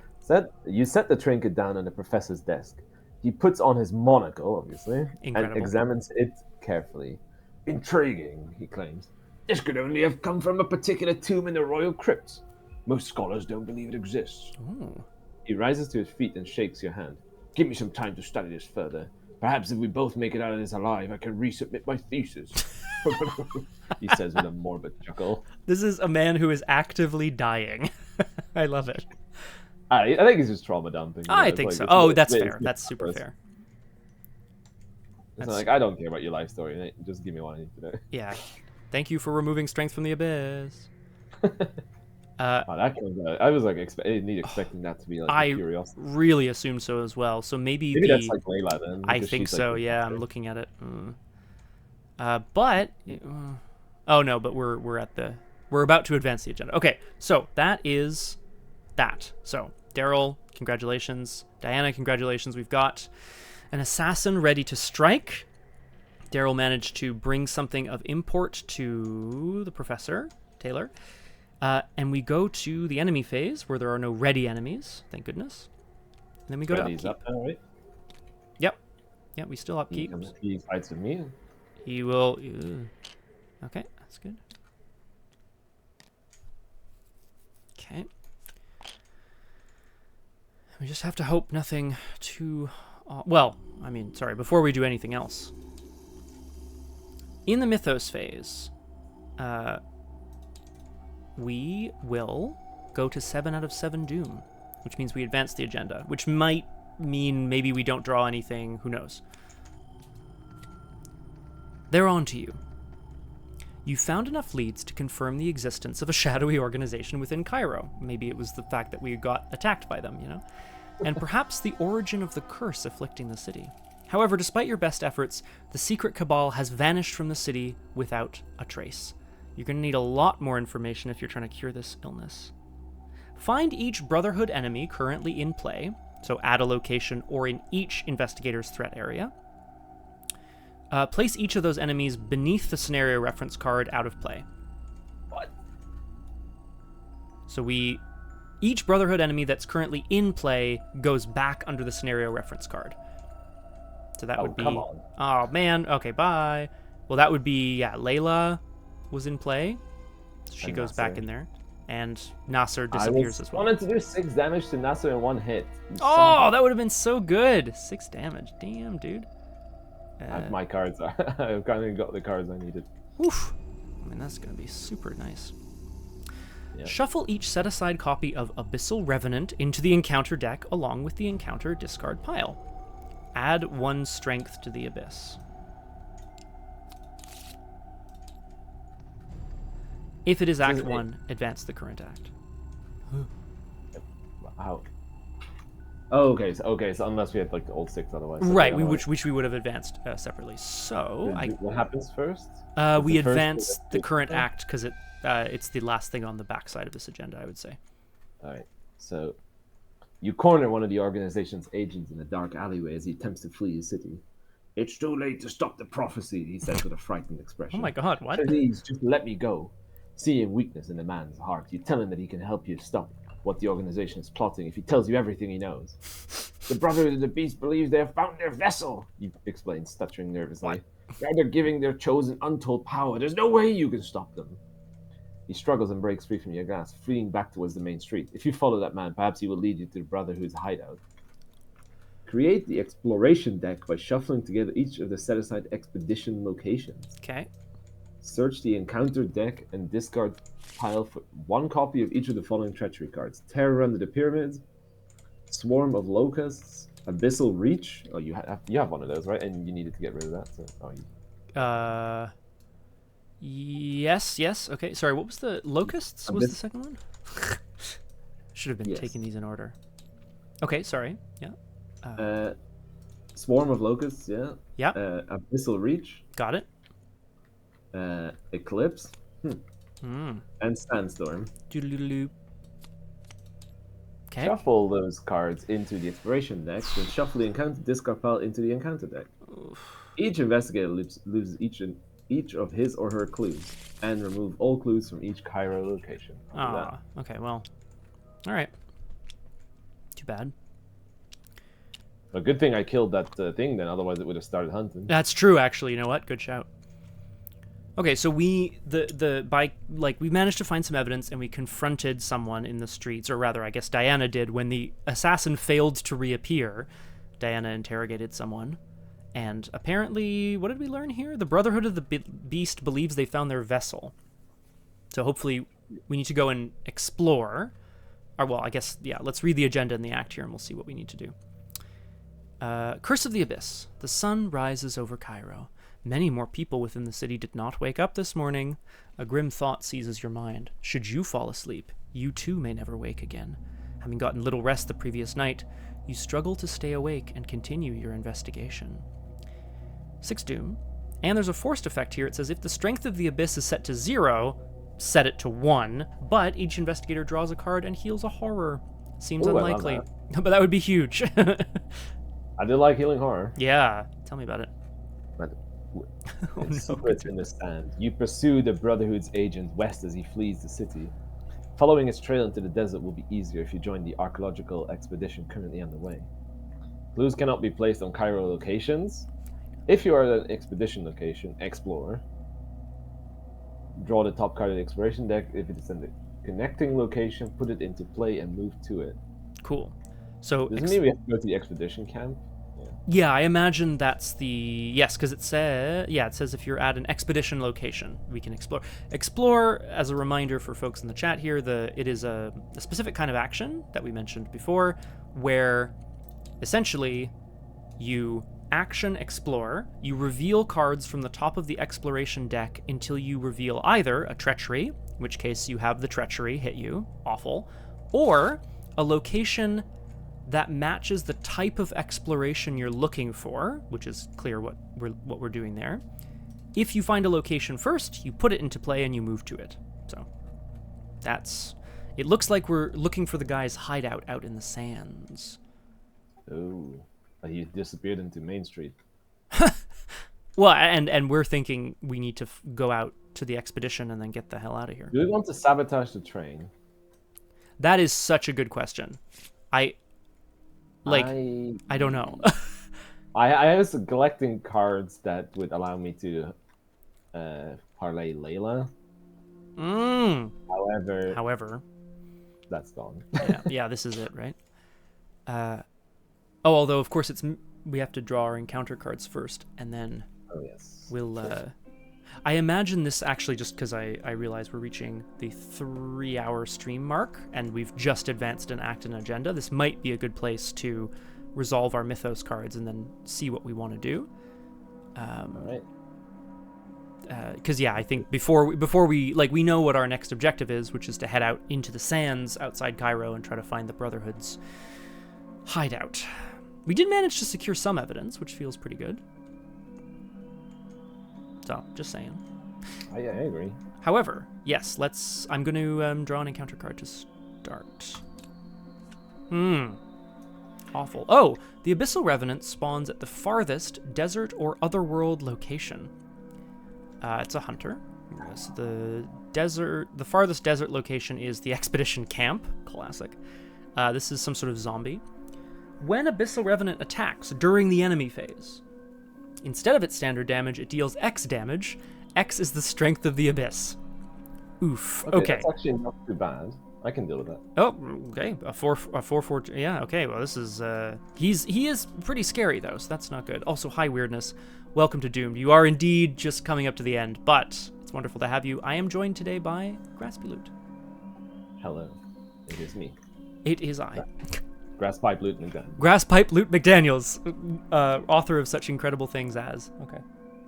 Was it a sable in the... A sable in the sleeve, was it? No, saber in the sleeve, yeah. Oh, yeah. Saber in the sleeve, that's it.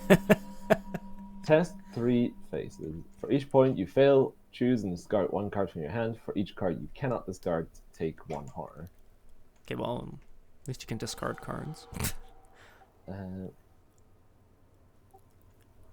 Kind of funny because, I think that a card that would give 2 faces is actually worth spending here, right? Because then, yes, because otherwise, unless you unless you wanted to use it for something else. But yeah, that's a good point.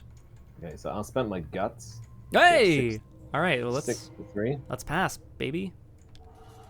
I said at +1. Let's pass. Okay. Oh, great. Oh, you did. Okay. Yeah. So that adds +1, which means I pass it, and that means that the Jewel of Aureolas is triggered, which I'm kind of okay for money now again. So I draw a card, and the Guts draws you a card. Great card. Wow. I think so too. The Guts draws you a card as well, and, which is huge. I think. I have to be careful though to spend some cards. Yes, Crosshair, that's correct. I took 1 copy of Eclipse and put it in the exploration deck, but there should be, I think, at least 1 more in the encounter. And well, if we pull it, it's fine because it just... No, it's good. That's why it's great. Yeah, I think there's nothing else that gets triggered right now. Yep. So that works out. That does work out quite well.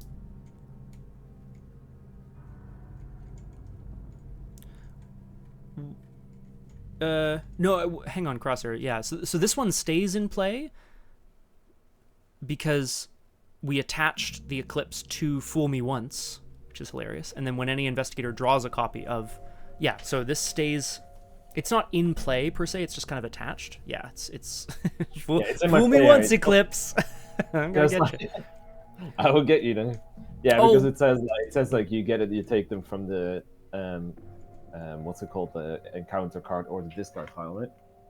Encounter deck and discard pile, but this yes, one is not correct. Yeah, the discard that's right. pile because it's in my play area. Yes, yeah, that's a good point. And of course, yeah, no, that's fair, Crosshair, because I had a reminder card in my threat area, but I did discard it, and I remembered to do so. Man, no evidence here. Not loving that. Not loving that. But You should like pick ones that you can actually, you actually seriously, what the hell, man? I guess.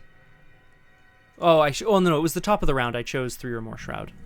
I did because I was thinking the expedition camp, and then maybe I would explore into something.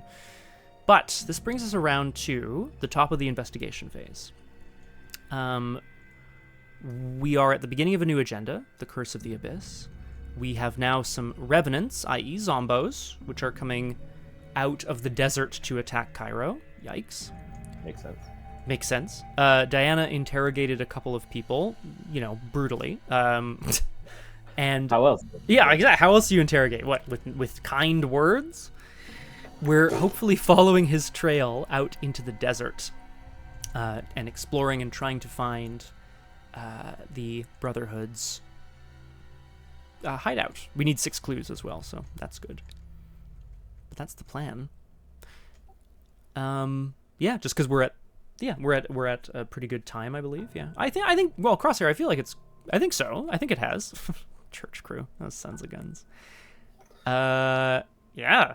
I think we'll call it here. Graspiloot, yeah? Sounds good. Is there a way to make a note for myself of what I want to do? Oh, yes, good idea. Because otherwise coming back, like, I know my plan is basically, like, go and explore at the expedition camp, but also make sure the Revenant doesn't kill me. That would be cool. I'm going to engage the Revenant. Don't you worry your pretty little head over it. Oh, well, then in that case, I'm putting a fucking evidence on it. Yeah, I would have done so. Yeah. Yeah, feel free to make a note if you want in a text app, I guess, Graspiloot, or Crosshair is suggesting as well, you can use the text tool to, like, write yourself a note on the board directly, which is cute, if you prefer. If it works, of course. Whew, okay. All right. Oh, how am I going to put... Well, go first. Dear Diary, mess everything up. What is like a free turns that you can do? You can get a draw card, get resources. Is there anything else? Actions, like basic actions you can take? Yeah. Not really. Yeah. I will just go there and engage the guy, and then leave you to it so you can actually take the evidence off of him. Oh my god. You don't even want to... he's going to do like 5 damage to you. Or is he? Right? Or maybe not. Who knows? Hey, I'm Diana. Oh, I like where this is going. Okay. All right. I'm very curious. Yeah, no, otherwise I can't think of anything else that would draw a move, activate an ability, play a card, gain a resource. Yeah, no, I think that's about it. Nice. Ooh. All right. Okay, cool. Well, then I'm going to be exploring and hopefully finding our way out into the desert. Obviously, this is not what Darrell was expecting when he came to Cairo. He assumed they'd be staying in Cairo, but we do what we can. I mean, you thought you were going to Egypt on like some expedition into the cult, so you weren't gonna like go under some pyramids or something. No. He's look. I think we've proven his hypothesis here. He's not the smartest of men. Okay, he's good. He's got good perception. He has 5 intellect. Yeah, because he can perceive things. He's got good perception. So that's it. This is like he's just so good at seeing things. He's just like not good enough at like drawing any sort of conclusion from that. Yeah. No. He's absolutely awful at logic. Really good at perception. No, I kid. Makes sense. Oh, I think it does in some way. Hey, thanks everybody for coming out, and I want to thank you, Graspiloot, for joining me today on Twound. Yeah, thank you. I hope I didn't get you cancelled. So. No. Well, people are still chattering in chat, so I have to assume we're not cancelled, which is good. Folks, the plan is to finish up this scenario at the next possible opportunity. Of course, Graspiloot and I are going to talk about timing for that, and it will be at a time that works for us. Hopefully it'll work for everybody else as well. This VOD will be going up on YouTube pretty soon. Looking forward to the rest of this part 1 of Guardians of the Abyss. Drew Crew is in just about 1 hour's time over on Elizabeth's channel. Tomorrow, also on Elizabeth's channel, is Punchy Book Club, followed by Montreal by Moonlight, our Werewolf 5th edition campaign on RPG Clinic. That's Sunday at 2 p.m. Eastern. That is all the stuff I wanted to say about that. Phew! Graspiloot, any final thoughts or words about either the scenario or anything you want to plug or anything like that? I am not. I'm just gonna use this to plug a bunch of things. Yeah, that makes sense. Just Hey, I invited you, man. If you wanted to, you could. I appreciate the invitation. It's been really fun, and I'm actually the campaign is really interesting so far. At least I'm intrigued by where the hell this is going. Me too. What I love about Diana is that you can just say, no, go away, game. Yeah. No, I don't want to test something and then die if I don't pass the test. Like, just go away, man. Yeah, I like it. Just get out. Yeah, that's it, so right? Like, that might be become one of my favorite investigators for exactly that reason. Like, don't get tilted at random events. Fully up. Just say, like, no, not today. There are a number of investigators in Arkham that, like, I'm going to use the term break the game, and I don't mean that they break the game. I guess I just mean, like, they twist the rules of how Arkham normally works in a way that's really fun, right? Like, yeah, being able to say, not only do I not want to see this encounter card, but I will replace the card I just paid for. That's pretty strong and very interesting, and incentivizes you to do it too. Very cool. Exactly. Yeah. So yeah, and it's hard. I mean, I don't know how streamers do it, but I find it hard to keep up with chat. Like, even though it's like especially if you think about streamers like 10,000 viewers, like how the hell are they reading anything? Because I find it really hard to keep up with. Like, I couldn't even tell you. I have no idea. Even at this level, exactly. Yeah, they don't sometimes. At this level, at the very least, we can chat away. We can tell a good story. And we can hope that Darrell and Diana uncover the secrets and maybe even save Cairo. Fingers crossed. Yeah, that's the first thing is that Silver Twilight Lodge. Cairo comes second. Yeah, those bastards at the Silver Twilight Lodge. Okay, well, thanks very much for joining us, everybody. We're hoping to wrap up this first part of the scenario very soon, and we'll see you next time on Doomed. Bye-bye. Goodbye.